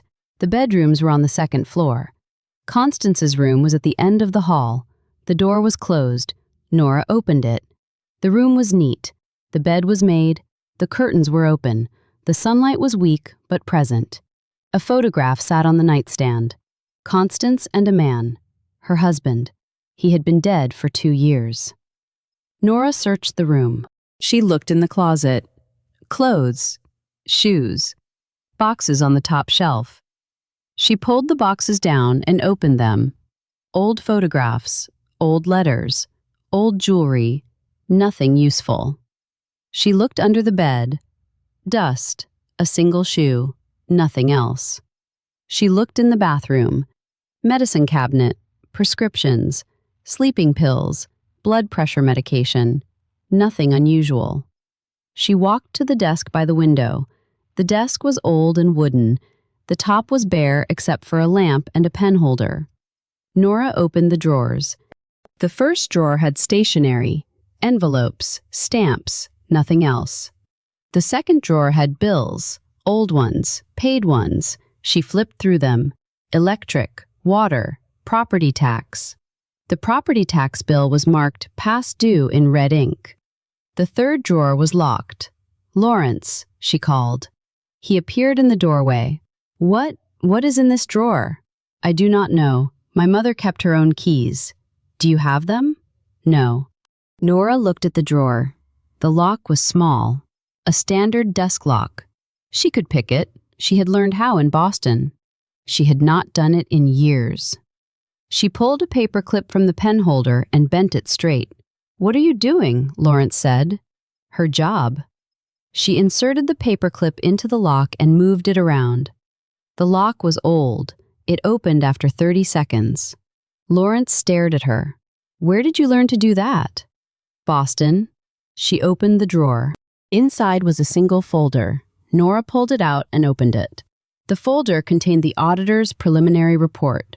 She had been looking for this. Constance had requested it 6 weeks ago. The auditor had sent it to her private email. But here was a physical copy. Constance had printed it and hidden it in her desk. Nora read the report.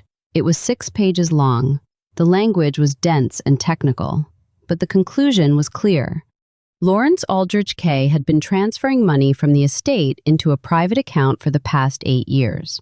The total amount was over $2 million. The estate was insolvent. There was no way to recover the money. Constance had known. She had hired the auditor to confirm what she already suspected. Her son had been stealing from her for nearly a decade. Nora looked up at Lawrence. "Did you know about this report?" she asked. His face was pale. "No." "Your mother knew. She was going to use it to stop you." "Stop me from what?" "From stealing more, from controlling the estate, from everything." Lawrence did not answer. He turned and walked away. Nora put the report in her bag. She searched the rest of the house. She found nothing else. No blue mug, no candlestick, no chair. She walked outside and stood on the front steps. The sun was higher now. The air was still cold. The harbor was gray and flat. She had the auditor's report. She had the deed transfer. She had the security footage. She had the tire track analysis. She had enough to arrest someone, but she did not know who. She drove to the station.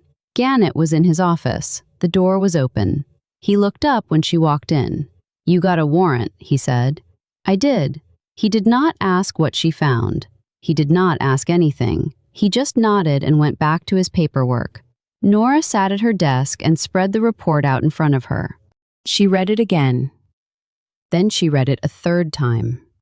The money had been moved in small amounts, never enough to trigger automatic reporting, never enough to be noticed by anyone who was not looking carefully. Lawrence had been careful. He had been patient.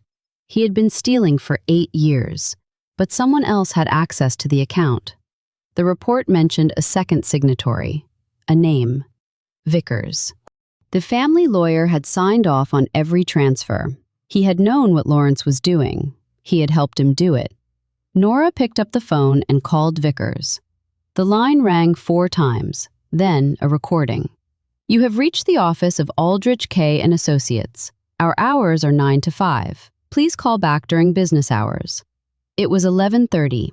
Nora called again. Same recording. She called the main line. The receptionist answered. "Aldrich K. and Associates. Is Mr. Vickers in?"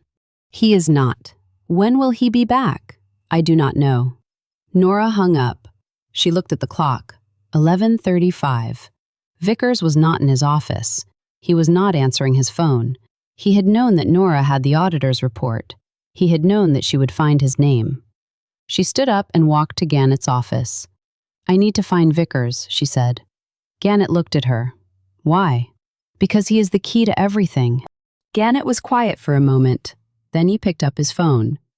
"I will put out a BOLO, he said. "Thank you." She walked back to her desk and sat down. The whiteboard had 5 names now. Lawrence, Petra, Vickers, Curtis, Fredericks. She looked at them. She tried to see the connections. Lawrence had the motive. He had been stealing. He was about to lose everything. Petra had the opportunity. She had been in town. She had left the inn on Saturday and Sunday nights. Vickers had the access. He had the keys. He knew the estate. He knew the family. He knew everything. Curtis had been there. He had been the first to find the body. Or the second. Fredericks had talked to Constance. He had seen her face. He had heard her say she would find another way. Nora picked up her phone and called Fredericks again. He answered on the 3rd ring. "Hello, Mr. Fredericks?" "It is Deputy Alcott again." "I remember. When Constance came to see you, did she mention Vickers?" Fredericks was quiet for a moment. She said his name once. She said, "Vickers thinks he knows what is best for the family, but he does not. No one does." What did she mean by that? I do not know, but she was angry when she said it. "Thank you." Nora hung up. She looked at the whiteboard again. Vickers thought he knew what was best for the family. He had been helping Lawrence steal from the estate, but he had also witnessed the deed transfer that would give the coastal parcel to Petra. He was playing both sides. That made him dangerous. Nora stood up and walked to the door. "Where are you going?" Gannett called. "To find Vickers." She drove to Rockland. The law office was dark. The lights were off. The door was locked. Nora looked through the window. The furniture was still there. The desk was still there. The folder with the deed transfer was still on the desk. She called Vickers again.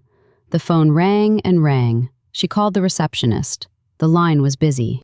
She called the Rockland police and asked them to check Vickers' house. The dispatcher said they would send a car. Nora waited in her car.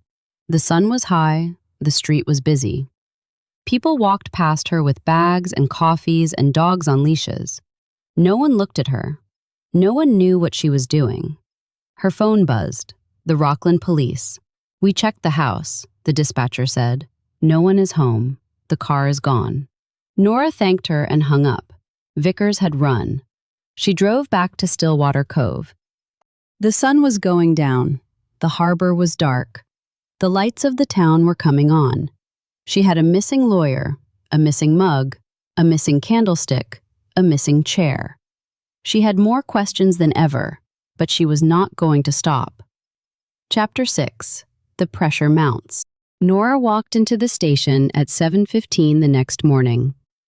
Gannett was already there. He was standing by her desk with a cup of coffee in his hand and a look on his face that she had never seen before. It was not anger. It was not disappointment. It was something closer to resignation. "Sit down," he said. She sat. "I got a call from Augusta last night," he said, "from the Attorney's General Office. They want to know why we are investigating the death of Constance Aldrich K. as a homicide when the medical examiner has not officially ruled it a homicide yet." Nora said nothing. "I told them we had evidence," Gannett continued. "They asked what evidence. I told them about the candlestick, about the missing chair, about the coffee cup. They asked if we had the candlestick. I said no. They asked if we had the chair. I said no. They asked if we had the coffee cup. I said no. He sat on the edge of her desk. They think we are chasing shadows, he said. They think Lawrence Aldrich Kay is right. They think his mother fell and hit her head, and that is the end of it. It is not the end of it. I know that. You know that. But they do not care what we know. They care what we can prove. And right now, we cannot prove anything. Nora looked at him. What are you saying? I am saying you need to find something solid, something physical. The candlestick, the chair, the coffee cup, something with fingerprints or DNA or blood, something that ties someone to that scene. I am trying. Try harder. He stood up and walked to his office. He closed the door. Nora sat at her desk. The whiteboard was still there. The 5 names were still there. Lawrence, Petra, Vickers, Curtis, Fredericks. She added a 6th name, Gannett, not as a suspect, as a reminder. The clock was ticking. She had maybe 48 hours before Augusta told her to close the case. She picked up the phone and called the forensic lab. The tire track analysis. She said, "Is there anything else you can tell me?" The technician was the same young man from yesterday. He sounded tired. "We ran the tracks again," he said. "The SUV that visited on Saturday night and Sunday night. The tread depth is uneven. The front tires are more worn than the back. That means the vehicle needs an alignment, or it has been driven hard. Can you identify the make and model? Not from the tracks alone, but the wheelbase is consistent with a Ford Explorer, 2018 or newer." Nora wrote it down. Ford Explorer, 2018 or newer. Petra drove a Ford Explorer. She had checked into the inn on Friday. The security footage showed a dark SUV. It could be a match. "Thank you," she said. She hung up and called the inn. "Magnus," she said, "I need the make and model of Petra Aldrich Kay's vehicle." There was a pause. "Ford Explorer," he said. 2019, dark blue. Nora wrote it down. "Thank you." She hung up. She had a vehicle, she had a timeline, she had a motive, but she did not have the murder weapon. She did not have the coffee cup. She did not have the chair. She needed to search Petra's room at the inn. She called the judge in Rockland, the same judge who had given her the warrant for the Aldrich house. The judge was a woman named Margaret Chen, 68 years old, former prosecutor, known for being tough but fair. "You again," Judge Chen said. "Yes, Your Honor. What do you need now?" "A warrant to search a room at the Seabird Inn. The room belongs to Petra Aldrich Kay. She is a suspect in the death of her mother. What evidence do you have?" Nora laid it out. The tire tracks, the security footage, the timeline, the motive, the deed transfer, the auditor's report. Judge Chen was quiet for a moment. "That is thin," she said. "I know, Your Honor, but it is enough to search a room. Not enough to make an arrest, just enough to look." Another pause. "Then I will sign it. But if you do not find something, do not come back to me for a 3rd warrant." "Yes, Your Honor." The warrant arrived by email 20 minutes later. Nora printed it and drove to the inn. Magnus was behind the front desk. His face was neutral. "I need to search room 7, Nora said. "I have a warrant." She showed him the paper. He looked at it. Then he handed her a key. "Petra is not in the room," he said. "She left an hour ago." "Where did she go?" She did not say.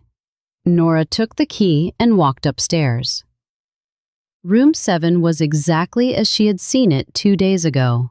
The bed was made. The suitcase was still on the floor. The clothes were still folded inside. She started with the suitcase. She went through every pocket, every fold, every seam. She found clothes, underwear, socks, a book, a phone charger. No murder weapon, no coffee cup, no chair. She searched the bathroom.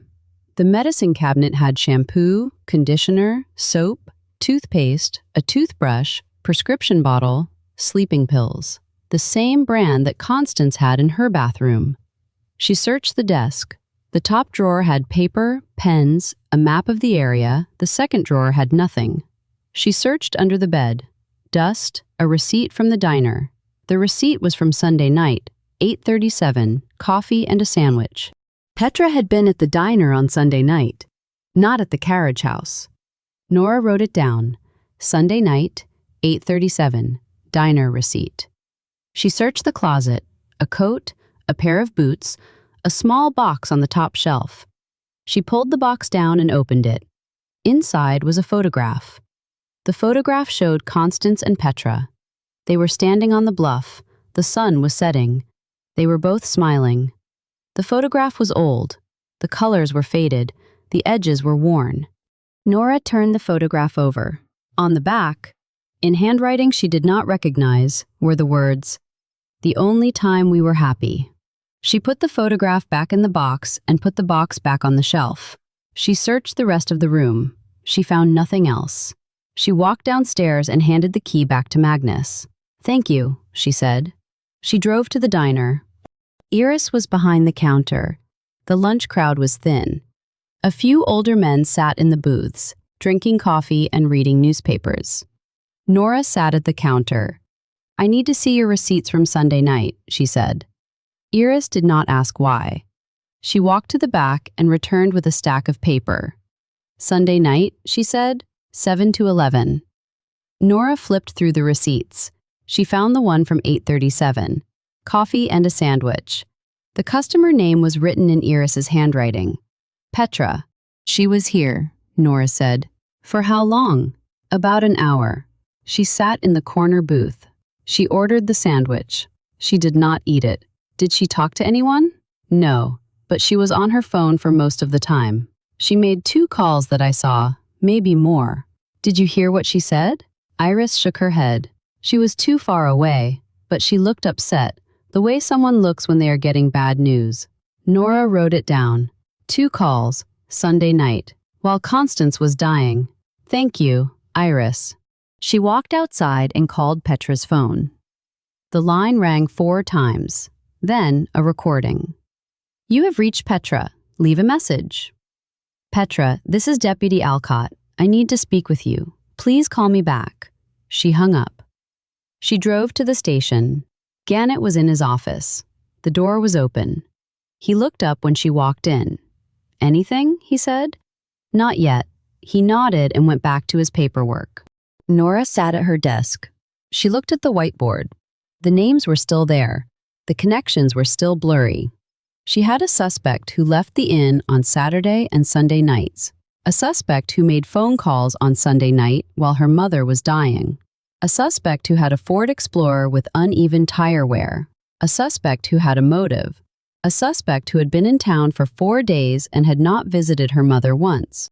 But she did not have the murder weapon. She did not have the coffee cup. She did not have the chair. She needed to talk to Petra. She called the number again. This time, someone answered. "Hello?" The voice was female, young, tired. "Petra, this is Deputy Alcott. I know who you are. Where are you?" "I am driving." "Where?" "Away." "Petra, do not leave the state." "Why not?" "Because I have a warrant to search your room. I found the photograph, the one of you and your mother on the bluff." Silence. "I know you were at the diner on Sunday night." Nora continued. "I know you made phone calls. I know you left the inn on Saturday night and Sunday night. I know you drive a Ford Explorer." More silence. "I am not accusing you of anything," Nora said. "I just want to talk." "You have a funny way of showing it. Meet me at the diner, 4 o'clock. "I will think about it." "Do more than think." The line went dead. Nora looked at the clock. 12:30. She had 3.5 hours. She used the time to call the forensic lab again. "The coffee cup," she said. "Have you found anything?" "Not yet," the technician said. "We are still processing the scene. The carriage house is large. There are a lot of surfaces." "What about the candlestick?" "Nothing." She hung up. She called the town clerk. "The property records." "Another day," the clerk said. The files are still being located. She hung up. She sat at her desk and stared at the whiteboard. Something was not fitting. Petra had a motive. She had opportunity. She had access. But she had also been at the diner on Sunday night. The receipt proved it. 8:37, an hour before Lawrence found the body. If Petra was at the diner at 8:37, she could not have been at the carriage house at the same time. But the medical examiner said Constance died between 10 and midnight. 8:37 was early. Petra could have left the diner at 9:30, driven to the bluff, killed her mother, and returned to the inn by 9:45. The timeline worked. Tight, but possible. But the receipt did not prove she was at the diner for the whole hour. It proved she ordered food at 8:37. It did not prove she stayed. Nora wrote it down. Check diner security footage. See when Petra left. She called Iris. The diner, she said. Do you have security cameras? Iris laughed. This is Stillwater Cove. Deputy, we have a cash register and a prayer. Nora thanked her and hung up. No security footage. No way to prove when Petra left. She looked at the clock. 2:30. She had an hour and a half before the meeting at the diner. She drove to the bluff. The carriage house was still closed. The yellow tape was still across the door. The main house was still dark. Lawrence's car was still in the driveway. She did not knock. She walked around the house to the back. The yard was overgrown. The grass was brown. The trees were bare. The harbor was visible in the distance, gray and cold. She walked to the edge of the bluff and looked down. The drop was steep. The rocks were sharp. The water was dark. She thought about Constance, a woman who had been stealing from her by her son, a woman who had been lied to by her lawyer, a woman who had been estranged from her daughter, a woman who had sat in a diner and cried 3 days before she died. She thought about the photograph, the only time we were happy. She walked back to her car. At 4 o'clock, she sat in the diner and waited. The lunch crowd was gone. The dinner crowd had not arrived. The place was empty except for Iris and an old man in the corner who was sleeping with his head on the table. The door opened at 4:15. Petra walked in. She looked different than she had 2 days ago. Her hair was down. Her face was pale. Her eyes were red. She was wearing the same clothes: jeans, sweater, boots. She sat across from Nora. Iris appeared with a pot of coffee. She poured 2 cups, then she walked away. You wanted to talk, Petra said. I wanted to talk. Talk. Nora took a breath. Where were you on Sunday night between 8 and midnight? Petra did not answer immediately. She looked at the window, then she looked at the door, then she looked at Nora. I was here, she said, at the diner, from 8:30 until 9:30. Then I drove to the bluff. Why? Because my mother called me. She asked me to come to the house. She said she needed to tell me something important. What time did she call? Around 9:15. Nora wrote it down. Constance called Petra at 9:15, while she was at the diner, while she was still alive. Did you go to the house? Nora asked. I drove there. I parked on the road. I did not want Lawrence to see my car. I walked to the carriage house. The door was open. The light was off. What time was that? Around 9:45. What did you see? Petra's voice cracked. I saw my mother on the floor. I saw the blood. I did not go inside. I just stood there. And then I heard a noise behind me. What kind of noise? Footsteps on the gravel. Someone was walking toward the carriage house. I ran. I got in my car and drove back to the inn. Did you see who it was? No, it was dark. I did not look back. Nora looked at her. Why did not you call the police? Because I was scared. Because I did not want anyone to know I was there. Because I thought they would blame me. And now, Petra looked down at her hands. I do not care anymore. I just want to know who killed my mother." Nora was quiet for a moment. She looked at the woman across from her, the daughter who had not visited her mother in 6 months, the daughter who had come to town at her mother's request, the daughter who had found her mother dead and run away. "Did you kill her?" Nora asked. "No." "Do you know who did?" Petra looked up. Her eyes were wet. "Vickers," she said. "Why do you think that?" "Because he was there, at the carriage house, on Sunday night. I saw his car. It was parked on the road, behind the trees. He was trying to hide it." Nora wrote it down. "Vickers at the scene, Sunday night. Did you see him?" "No, just the car. But I know his car, a black sedan. He has had it for years." "Thank you, Petra." Petra stood up. She did not drink her coffee. She walked to the door and stopped. "One more thing," she said. "The blue mug, I took it." Nora looked at her. "Why?" "Because it was my mother's, and I did not want anyone to throw it away." "Where is it now?" "In my room, at the inn, under the bed." Petra walked out. Nora sat for a long time. She finished her coffee, then she drove to the inn. She went to room 7. She looked under the bed. The blue mug was there. She picked it up. It was clean. No blood, no fingerprints. Someone had washed it. She put it in an evidence bag and drove to the station. She had the mug. She had Petra's statement. She had a witness who placed Vickers at the scene. She did not have the candlestick. She did not have the chair. She did not have Vickers, but she was getting closer. Chapter 7. Something does not fit. Nora woke at 4:30 in the morning. She had not set an alarm. Her body had simply decided that sleep was no longer useful. She lay in the dark for a moment, listening to the silence. The boiler had stopped its whining. The wind had stopped its blowing. The house was still and cold and quiet. Beckett was on her chest. He weighed 15 pounds and he was pressed against her sternum like a heated stone. She could feel his purr vibrating through her ribs. He did not purr often. When he did, it meant something. Usually it meant he wanted food, but she had fed him before bed, so maybe it meant something else. She sat up slowly. Beckett slid off and landed on the floor with a soft thump. He walked to the kitchen and sat by his empty bowl. So much for meaning something else. She fed him. She made coffee.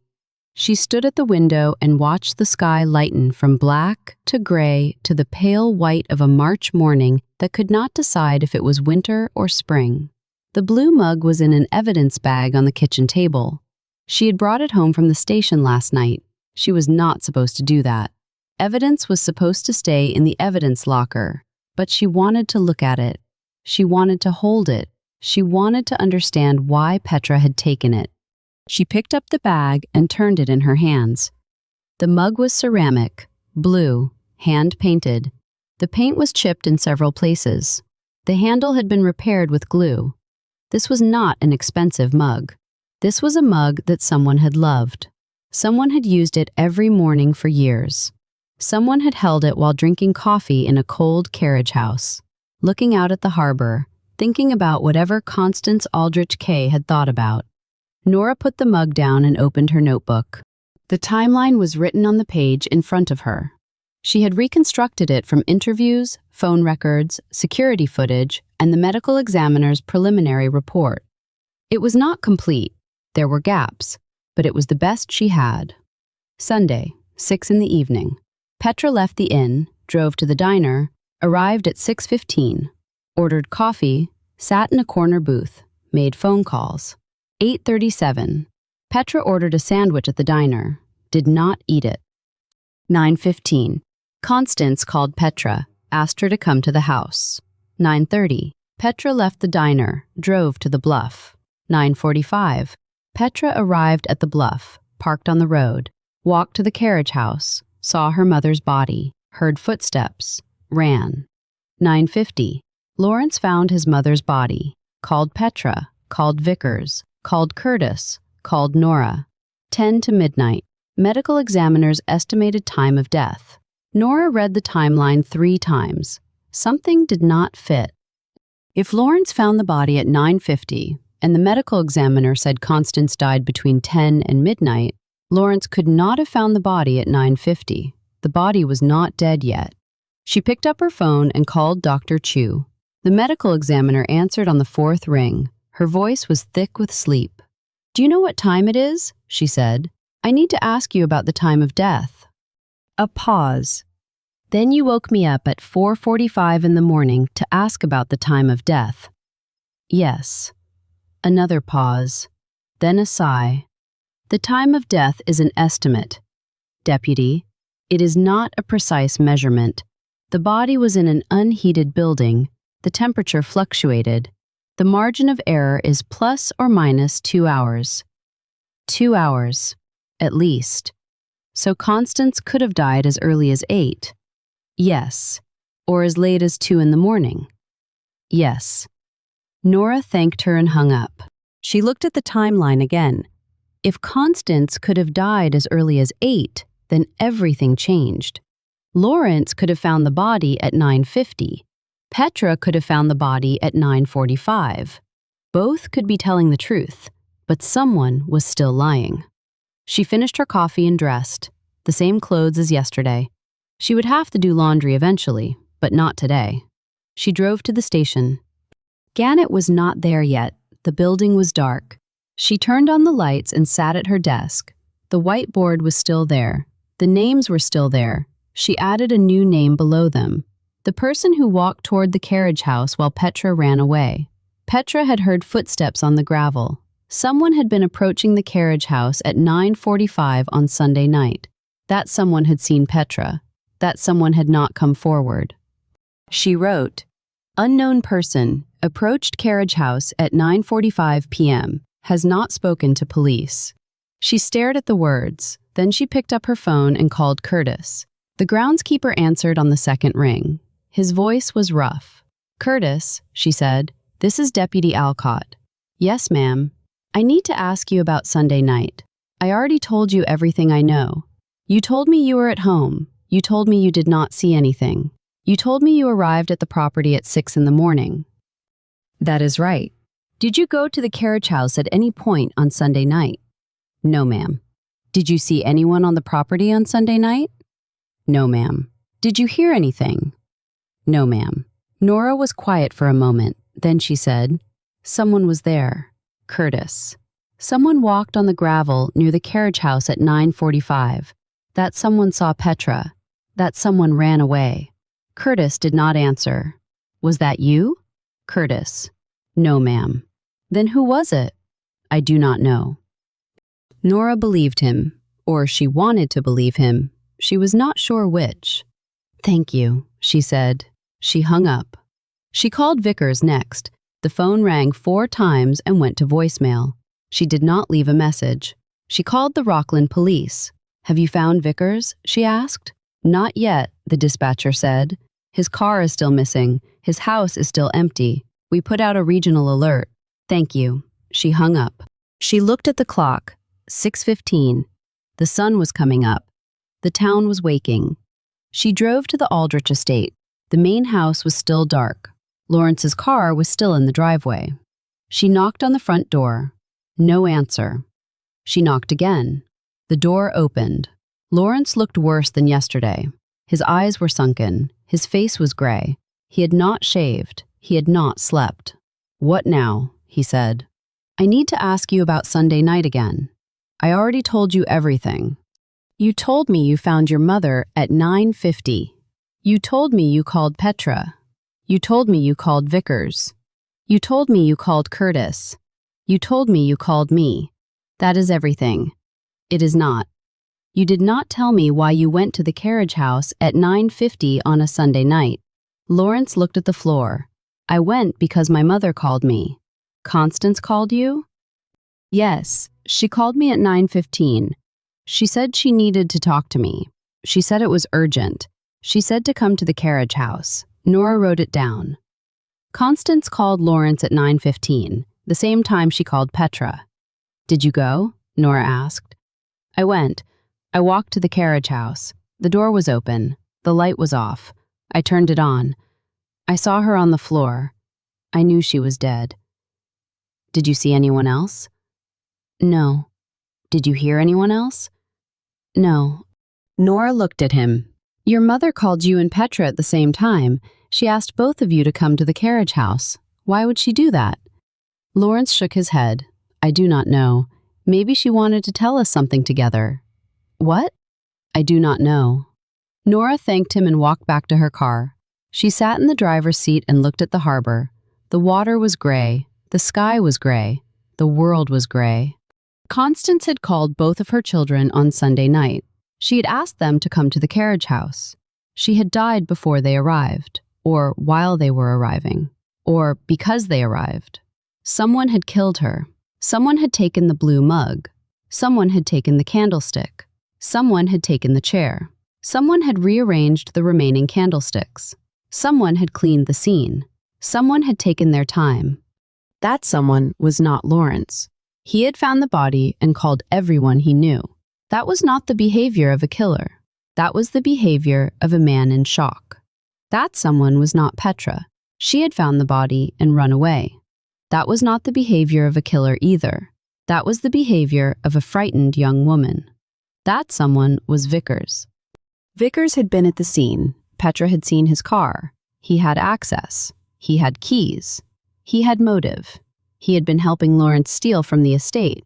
He had signed off on every transfer. If Constance exposed him, he would lose everything. His law license, his reputation, his freedom. And he had run. Nora started the engine and drove to Rockland. She went to Vickers' office first. The building was still dark. The door was still locked. She looked through the window. The folder with the deed transfer was still on the desk. Nothing else had changed. She went to Vickers' house next. The house was on a quiet street near the harbor. It was a large Victorian, painted white, with blue shutters and a wraparound porch. The lawn was dead.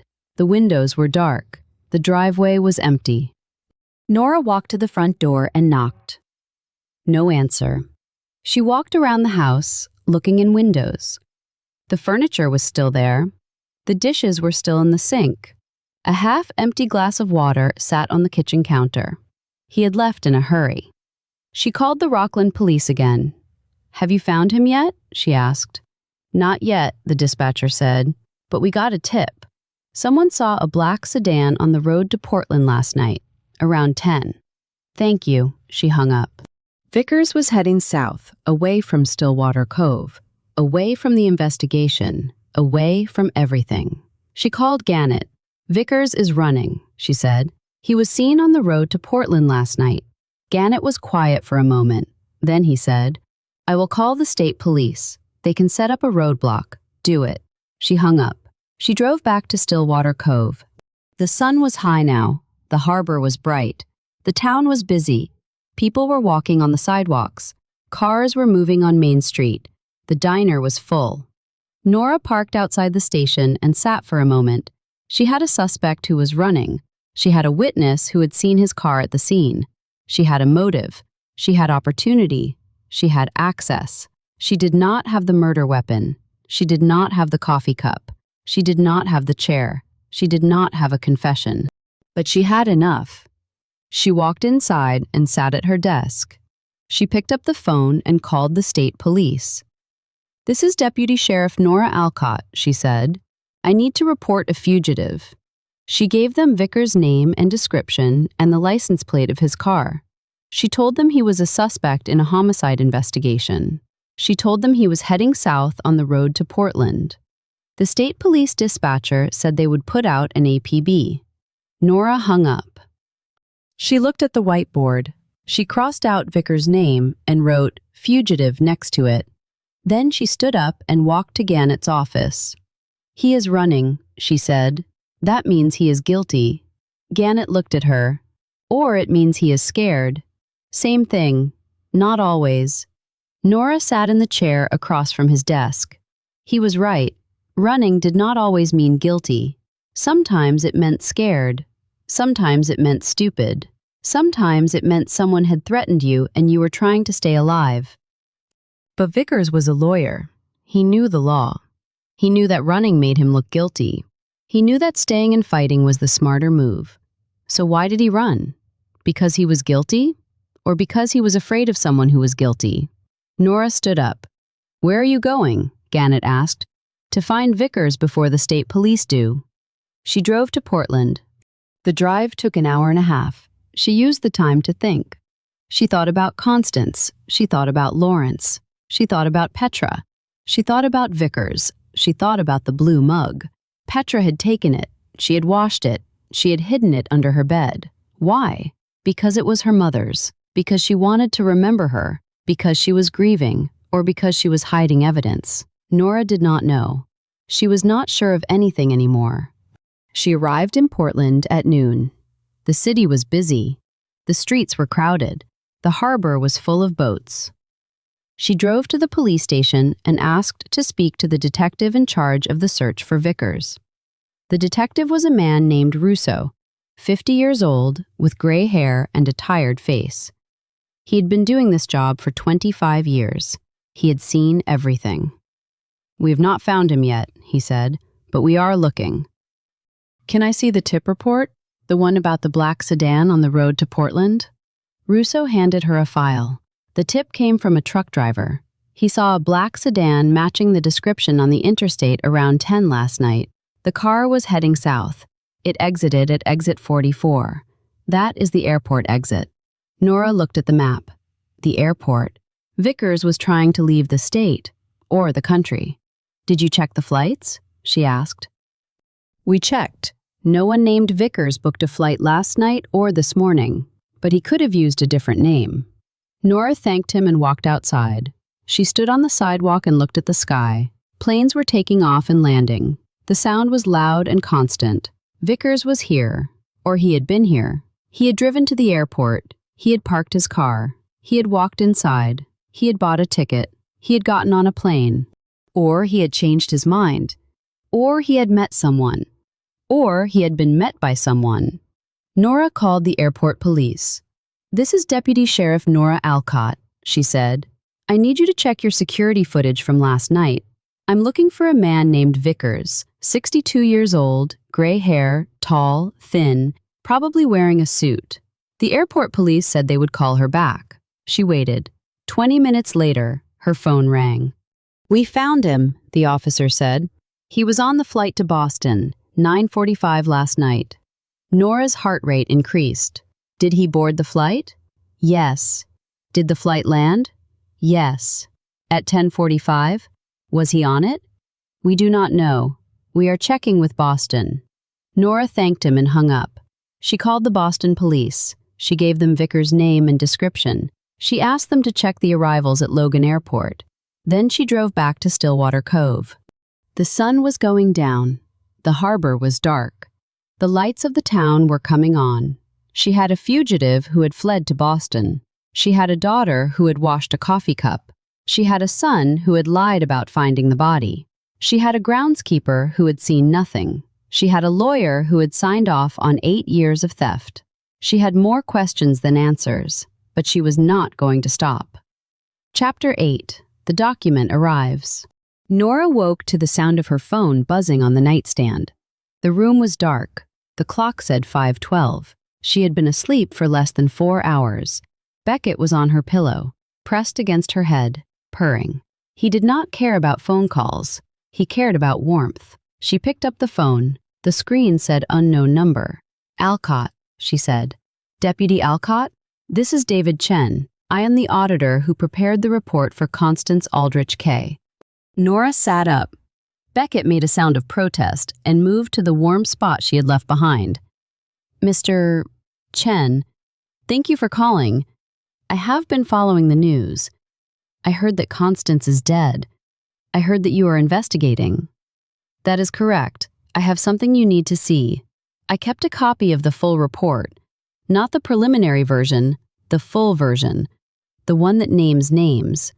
Nora's hand tightened on the phone. "Where are you?" "Augusta, I am at my office. I can send you the report electronically." "Do it, now." "I will need a secure line. Use this number. It is my personal phone. It is secure enough." There was a pause. Then, "Give me 10 minutes." The line went dead. Nora got out of bed.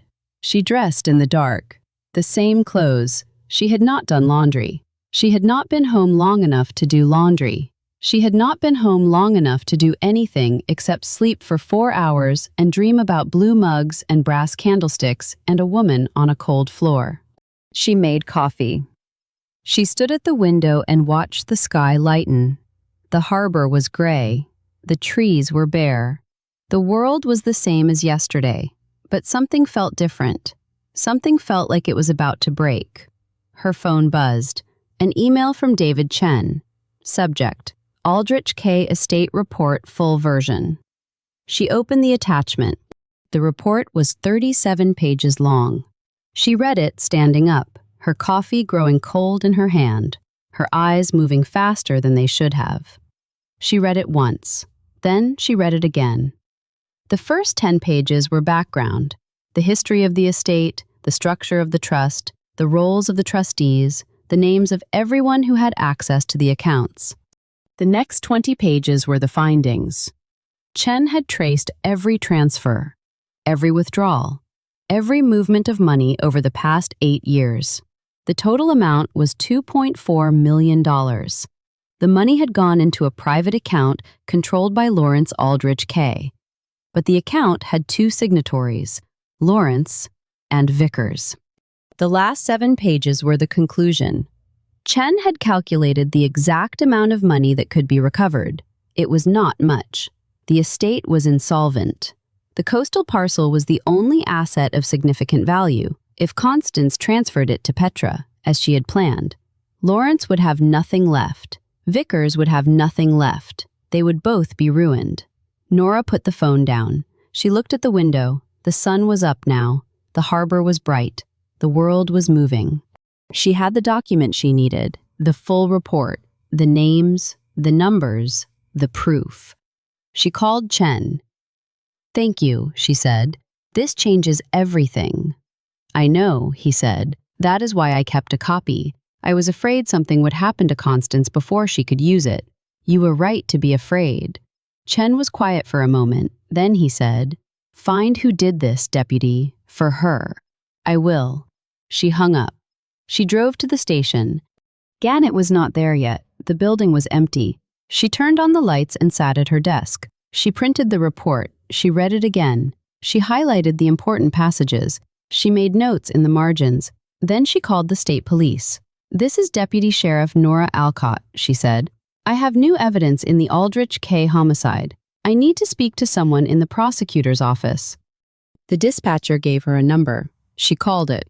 A woman answered. Her name was Sarah Lowell. She was an assistant district attorney in Augusta. "Deputy Alcott." Lowell said, "I have been following your case. What do you have?" Nora told her. "The auditor's report, the deed transfer, the security footage, the tire tracks, the blue mug, Petra's statement, the timeline, Vickers' flight to Boston." Lowell was quiet for a moment. Then she said, "You have enough for an arrest warrant?" "Not for Vickers, for Lawrence." Nora stopped. Lawrence. He was the one who benefited from Constance's death. He was the one who was stealing from the estate. He was the one who lied about finding the body. He had motive, he had opportunity, he had access. "What about Vickers?" Nora said. "Vickers is a witness, or he is a co-conspirator. But he is not the killer. He does not have a motive to kill Constance. She was not going to expose him. She was going to expose Lawrence. Vickers would have been caught in the fallout, but killing Constance would not have saved him. It would have made things worse." Nora thought about that. Lowell was right. If Constance died, the estate would go into probate. The auditor's report would come out. Lawrence would be exposed. Vickers would be exposed. Killing Constance did not help Vickers. It hurt him. But killing Constance did help Lawrence.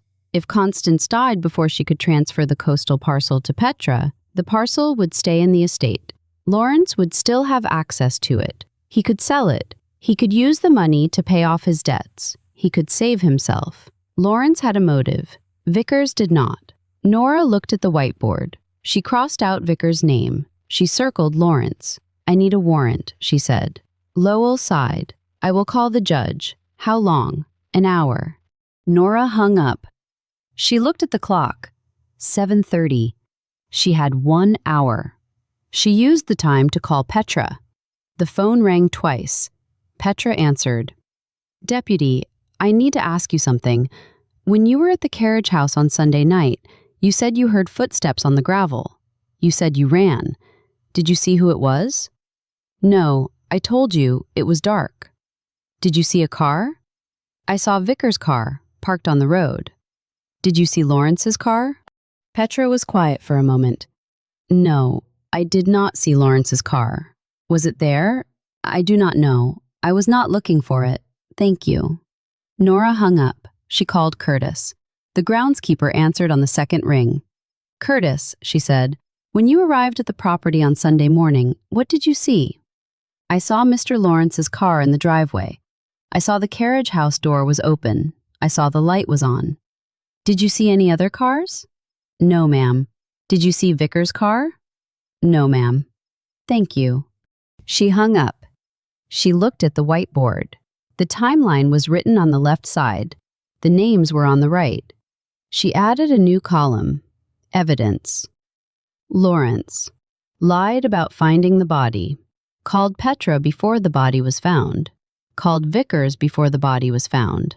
Had motive. The auditor's report proved it. Had opportunity. He was on the property. Had access. He had a key. Petra. Had motive. She would inherit the coastal parcel. Had opportunity. She was in town. Had access. She had a key, but she was at the diner until 9:30. She arrived at the carriage house at 9:45. She ran away. She did not kill her mother. Vickers had access. He had a key. Was at the scene. Petra saw his car. But he did not have a motive. Killing Constance made things worse for him. Nora stared at the board. It was Lawrence. It had always been Lawrence. He had been stealing from the estate for 8 years. His mother had found out. She had hired an auditor. She had planned to transfer the coastal parcel to Petra. She had called both of her children to the carriage house on Sunday night to tell them what she was going to do. Lawrence had arrived first. He had argued with her. He had picked up the candlestick. He had hit her. Then he had cleaned the scene. He had taken the chair. He had taken the blue mug. He had rearranged the remaining candlesticks. He had turned off the light. He had gone back to the main house. He had waited. Then he had called everyone. Nora stood up. She walked to the door. Her phone buzzed. The warrant had arrived. She printed it and drove to the Aldrich estate. The sun was high. The harbor was bright. The main house was dark. Lawrence's car was in the driveway. She knocked on the front door. No answer. She knocked again. Lawrence, I know you are in there. Open the door. Silence. She tried the door. It was unlocked. She walked inside. The house was cold. The furniture was covered in dust. The photographs on the wall were crooked. The place looked abandoned. But Lawrence was here somewhere. His car was in the driveway. Lawrence, she called. I have a warrant for your arrest. No answer. She searched the first floor. Living room, dining room, kitchen, mudroom. Empty. She searched the second floor. Bedrooms, bathrooms, office. Empty. She searched the basement. Dark, cold, empty. She walked outside. The carriage house door was open. The yellow tape was torn. Someone had been inside. She walked to the carriage house and looked through the door. Lawrence was sitting on the floor, in the back room, in the spot where his mother had died. He was holding the brass candlestick, the missing one, the 7th one. Lawrence, she said, put the candlestick down. He looked up. His eyes were red. His face was wet. I did not mean to, he said. Put it down. He set the candlestick on the floor. Nora walked to him. She pulled out her handcuffs. Lawrence Aldrich Kay, she said. You are under arrest for the murder of Constance Aldrich Kay. He did not resist. He did not speak. He just sat there while she put the cuffs on his wrists. She read him his rights. He did not say anything. She walked him out of the carriage house and put him in the back of her car. Then she went back inside and bagged the candlestick. Chapter 9. Quiet Certainty. The station was quiet when Nora returned. The sun had shifted past noon. The light through the windows was pale and thin. Lawrence sat in the holding cell, his hands cuffed to the bench, his head bowed. He had not spoken since the carriage house. He had not asked for a lawyer. He had not asked for anything. Gannett stood by the coffee maker, watching through the glass. His face was unreadable. "You actually did it," he said. "The evidence did it." The candlestick came back from the lab an hour later. The results were rushed. Dr. Chu had called in a favor. The lab had found blood on the base, Constance's blood, and fingerprints on the handle, Lawrence's fingerprints. Nora read the report 3 times. Then she called the district attorney's office. Sarah Lowell answered on the second ring. "I have the murder weapon," Nora said. "I have fingerprints. I have blood. I have a confession. He confessed. Not in so many words, but he said he did not mean to. That is enough." Lowell was quiet for a moment. Then she said, "I will come to Stillwater Cove tonight. We will interview him together." Nora hung up. She walked to the holding cell. Lawrence looked up at her. His eyes were empty. "Do you want to call a lawyer?" she asked. He shook his head. "Do you want to tell me what happened?" He was quiet for a long time. Then he said, "She was going to take everything away. The estate, the land, the money, everything I had worked for, everything I had done." "You stole from her." "I borrowed." "There is a difference. You stole $2.4 million. Lawrence did not answer. Nora sat on the bench across from him. The cell was small. The walls were gray. The floor was concrete. It was not a place she liked to spend time, but she needed to hear this from him. She needed to understand. "What happened on Sunday night?" she said. Lawrence closed his eyes. "She called me. She said she needed to talk to me. She said to come to the carriage house. I went. She was sitting in her chair, drinking her coffee. She told me she knew about the money. She told me she was going to transfer the coastal parcel to Petra. She told me she was going to expose everything. What did you do?" "I asked her to give me a chance to pay it back. She said no. I asked her to give me more time. She said no. I asked her to think about what it would do to the family. She said she had thought about it, and then she turned her back to me." Lawrence opened his eyes. They were wet. "I picked up the candlestick," he said. "I do not know why, I just picked it up. And then I hit her, once. She fell. I did not mean to kill her. I just wanted her to stop talking." Nora said nothing. "I cleaned the scene," he continued. "I took the chair. I took the mug. I wiped the candlestick. I put it in the shed. I rearranged the other candlesticks so no one would notice one was missing. I turned off the light. I went back to the house. I waited. And then I called everyone." "Why did you call Petra?" "Because I wanted her to find the body. I wanted her to be the suspect. I thought if she found our mother, everyone would think she did it. But she did not find the body. She ran away." "I know. So I went back.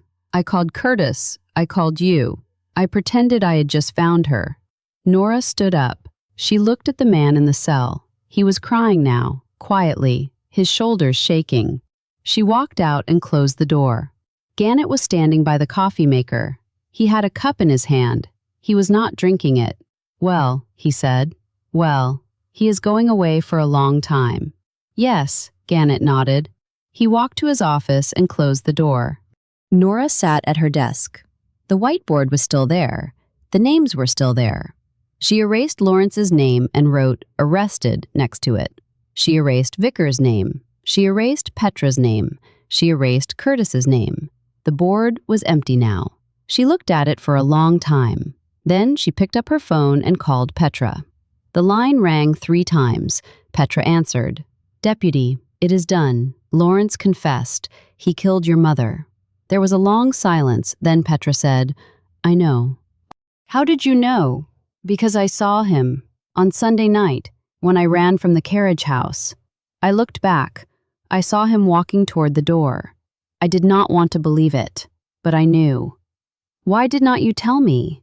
Because he is my brother. Because I thought I could protect him. Because I was wrong. Nora was quiet for a moment. Then she said, "The district attorney will want to talk to you." "I know." Petra hung up. Nora put the phone down. She looked at the window. The sun was going down. The harbor was dark. The lights of the town were coming on. She had solved the case. She had found the killer. She had gotten a confession. She had done her job. But she did not feel good about it. She sat at her desk for a long time. The station was empty. Gannett had gone home. The night shift had not arrived. The building was quiet. She thought about Constance, a woman who had been betrayed by her son, a woman who had tried to do the right thing, a woman who had died because she turned her back. She thought about Lawrence, a man who had stolen from his own mother, a man who had killed her because he was afraid of losing what he had stolen, a man who would spend the rest of his life in prison. She thought about Petra, a woman who had lost her mother, a woman who had lost her brother, a woman who was alone now. Nora stood up. She turned off the lights. She walked to the door. Her phone buzzed. A text message. Unknown number. "I heard you caught him. Good work, Vickers." Nora stared at the screen. Vickers was still out there. He had fled to Boston. He had not been caught. He had not been charged. He was a free man. She typed a response. "You are still a witness. Do not leave the country." The response came a minute later. "I am not going anywhere." Nora put the phone away. She drove home. The cottage was dark and cold. The boiler had stopped working again. She did not care. She walked inside and sat at the kitchen table. Beckett was on the counter. He looked at her with his yellow eyes. He did not purr. He did not move. He just watched. She thought about the past week, the phone call at 6 in the morning, the body on the floor, the candlesticks on the shelf, the blue mug under the bed, the auditor's report, the confession. She had done her job, but she felt empty. She stood up and walked to the bedroom. Beckett followed her. He jumped on the bed and lay down on her pillow. She lay down next to him. She did not change her clothes. She did not brush her teeth. She just lay there in the dark, listening to the wind, feeling the cat's warmth against her cheek. She thought about Boston, the case she did not talk about, the one that had sent her running back to Stillwater Cove. She had solved that one too, and it had left her empty in the same way. Maybe that was just what solving cases felt like. Maybe the emptiness was the price you paid for knowing the truth. She closed her eyes. Beckett purred. Tomorrow, she would write her report. Tomorrow, she would talk to the district attorney. Tomorrow, she would do all the things she was supposed to do. But tonight, she would sleep. Chapter 10. The Attorney's Office. Nora arrived at the district attorney's office in Augusta at 9 the next morning. The building was gray stone, old and solid, with tall windows and a brass plaque beside the door. She had been here before, twice. Both times for cases that had gone to trial. Both times for killers who had not confessed. Sarah Lowell met her in the lobby. She was 45 years old, with dark hair and sharp eyes, and the kind of posture that came from years of standing in courtrooms. She did not smile. She did not offer her hand. She just nodded and said, "He is waiting." Lawrence was in an interview room on the second floor. The room was small and windowless. A table, 4 chairs, a camera in the corner. He was sitting with his back to the wall, his hands on the table. His head bowed. He was wearing an orange jumpsuit. His hair was uncombed. His face was gray. Lowell sat across from him. Nora sat next to her. "Lawrence," Lowell said, "I am Assistant District Attorney Sarah Lowell. You have the right to remain silent. You have the right to an attorney. If you cannot afford an attorney, one will be provided for you. Do you understand these rights?" "Yes." "Do you want to waive your rights and speak with us today?" Lawrence looked at Nora. Then he looked at Lowell. Then he looked at the table. "Yes," he said. Lowell opened a folder. Inside were the auditor's report, the deed transfer, the lab results, and the transcript of Nora's interview from the holding cell. "You told Deputy Alcott that you killed your mother," Lowell said. "Is that correct?" "Yes." "Did you mean to kill her?" "No, I meant to hit her. I did not mean to kill her." "What did you hit her with?" "A brass candlestick from the shelf in the carriage house." "Where is the candlestick now?" "In evidence. Deputy Alcott took it." Lowell nodded. She made notes on a legal pad. Her handwriting was small and precise. "Why did you hit your mother?" she asked. "Because she was going to ruin me. She was going to take everything away. The estate, the money, the land, everything I had worked for." "You stole $2.4 million from the estate." Lawrence did not answer. "The auditor's report shows that you transferred money from the estate into a private account over a period of 8 years. Is that correct?" "Yes." "Did your mother know about the transfers?" "She found out. She hired an auditor. She was going to expose me." "So you killed her to stop her from exposing you?" Lawrence was quiet for a long time. Then he said, "Yes." Lowell closed her folder. She looked at Nora. Nora looked at Lawrence. "Do you have anything else to say?" Lowell asked. Lawrence shook his head. "Then we are done." Lowell stood up. Nora stood up. They walked to the door. "Lawrence," Nora said. He looked up. "Your mother loved you." He did not answer. They walked out. The hallway was bright. The windows faced the street. The sun was high. Nora stood by the window and looked at the cars moving below. "He is going to plead guilty," Lowell said. "I can feel it. Maybe. He will get 25 to life. He will be an old man when he gets out." Nora nodded. "You did good work, Deputy." Nora turned from the window. "I just found the truth. That is the job." Lowell walked back to her office. Nora walked down the stairs and out the front door. The air was cold. The sky was clear. The sun was bright. She drove back to Stillwater Cove. The drive took an hour. She used the time to think about nothing. She turned off the radio. She rolled down the window. She let the cold air hit her face. The harbor was gray when she arrived. The boats were moving. The gulls were crying. The town was the same as it had always been. She parked outside the station. She sat in the car for a moment. Then she went inside. Gannett was at his desk. He looked up when she walked in. "How did it go?" he said. He confessed. Gannett nodded. He did not say anything else. Nora sat at her desk. She looked at the whiteboard. It was still empty. She had erased all the names. She had erased the timeline. She had erased the evidence. She picked up a marker. She wrote one word at the top of the board: closed. Then she put the marker down. She picked up the phone and called Petra. The line rang 4 times. Then a recording. "You have reached Petra. Leave a message." "Petra, it is Deputy Alcott. Lawrence confessed. He is going to prison. I thought you should know." She hung up. She called Vickers next. The line rang twice. He answered.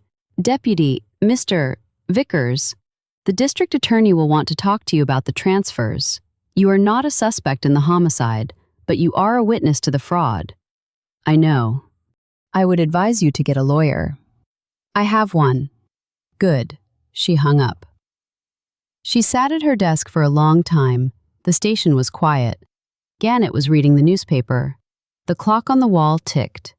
She thought about the past week, the body on the floor, the candlesticks on the shelf, the blue mug under the bed, the auditor's report, the confession. She had done her job, but she did not feel like celebrating. She stood up and walked to the door. "Where are you going?" Gannett asked. "Home." He nodded. "See you tomorrow." She drove to the cottage. The sun was going down. The harbor was dark. The lights of the town were coming on. She parked in the driveway and sat in the car for a moment. The cottage was dark. The boiler was still broken. The roof still leaked. The faucet still dripped. She walked inside. Beckett was on the kitchen table. He looked at her with his yellow eyes. He did not move. He did not purr. He just watched. "Hello," she said. He blinked. She sat at the table. She did not turn on the lights. She just sat there in the dark, with the cat, in the cold. She thought about Constance, a woman who had been betrayed by her son, a woman who had tried to do the right thing, a woman who had died because she turned her back. She thought about Lawrence, a man who had stolen from his own mother, a man who had killed her because he was afraid, a man who would spend the rest of his life in prison. She thought about Petra, a woman who had lost her mother, a woman who had lost her brother, a woman who was alone. She thought about herself, a woman who had left Boston because she could not stand the emptiness, a woman who had come back to Stillwater Cove because she thought it would be different, a woman who had just solved another case and felt the same emptiness she had felt before. Maybe the emptiness was just part of the job. Maybe it was the price you paid for seeing things other people did not want to see. Maybe it was the cost of knowing the truth. Beckett jumped off the table. He walked to the bedroom. He looked back at her. She stood up. She followed him. The bedroom was cold. The sheets were cold. The pillow was cold. She lay down. Beckett lay down next to her. He pressed his head against her hand. She closed her eyes. Tomorrow, she would write her report. Tomorrow, she would talk to the district attorney again. Tomorrow, she would do all the things she was supposed to do. But tonight, she would sleep. And in the morning, she would feed the cat. And she would fix the boiler. And she would call the repairman about the roof. And she would do all the small, ordinary things that made up a life. Because that was what you did. You solved the case, you locked up the killer, and then you went home and fed your cat and fixed your boiler and waited for the next call. That was the job. That was the life. Nora opened her eyes. The room was dark. The wind was blowing. The trees were scratching at the window. She thought about Boston, the case she did not talk about, the one that had sent her running. She had never told anyone what happened. She had never told anyone why she left. Maybe someday she would, but not tonight. Tonight, she would sleep. She closed her eyes. Beckett purred. The wind blew. The harbor was dark, and Stillwater Cove was quiet.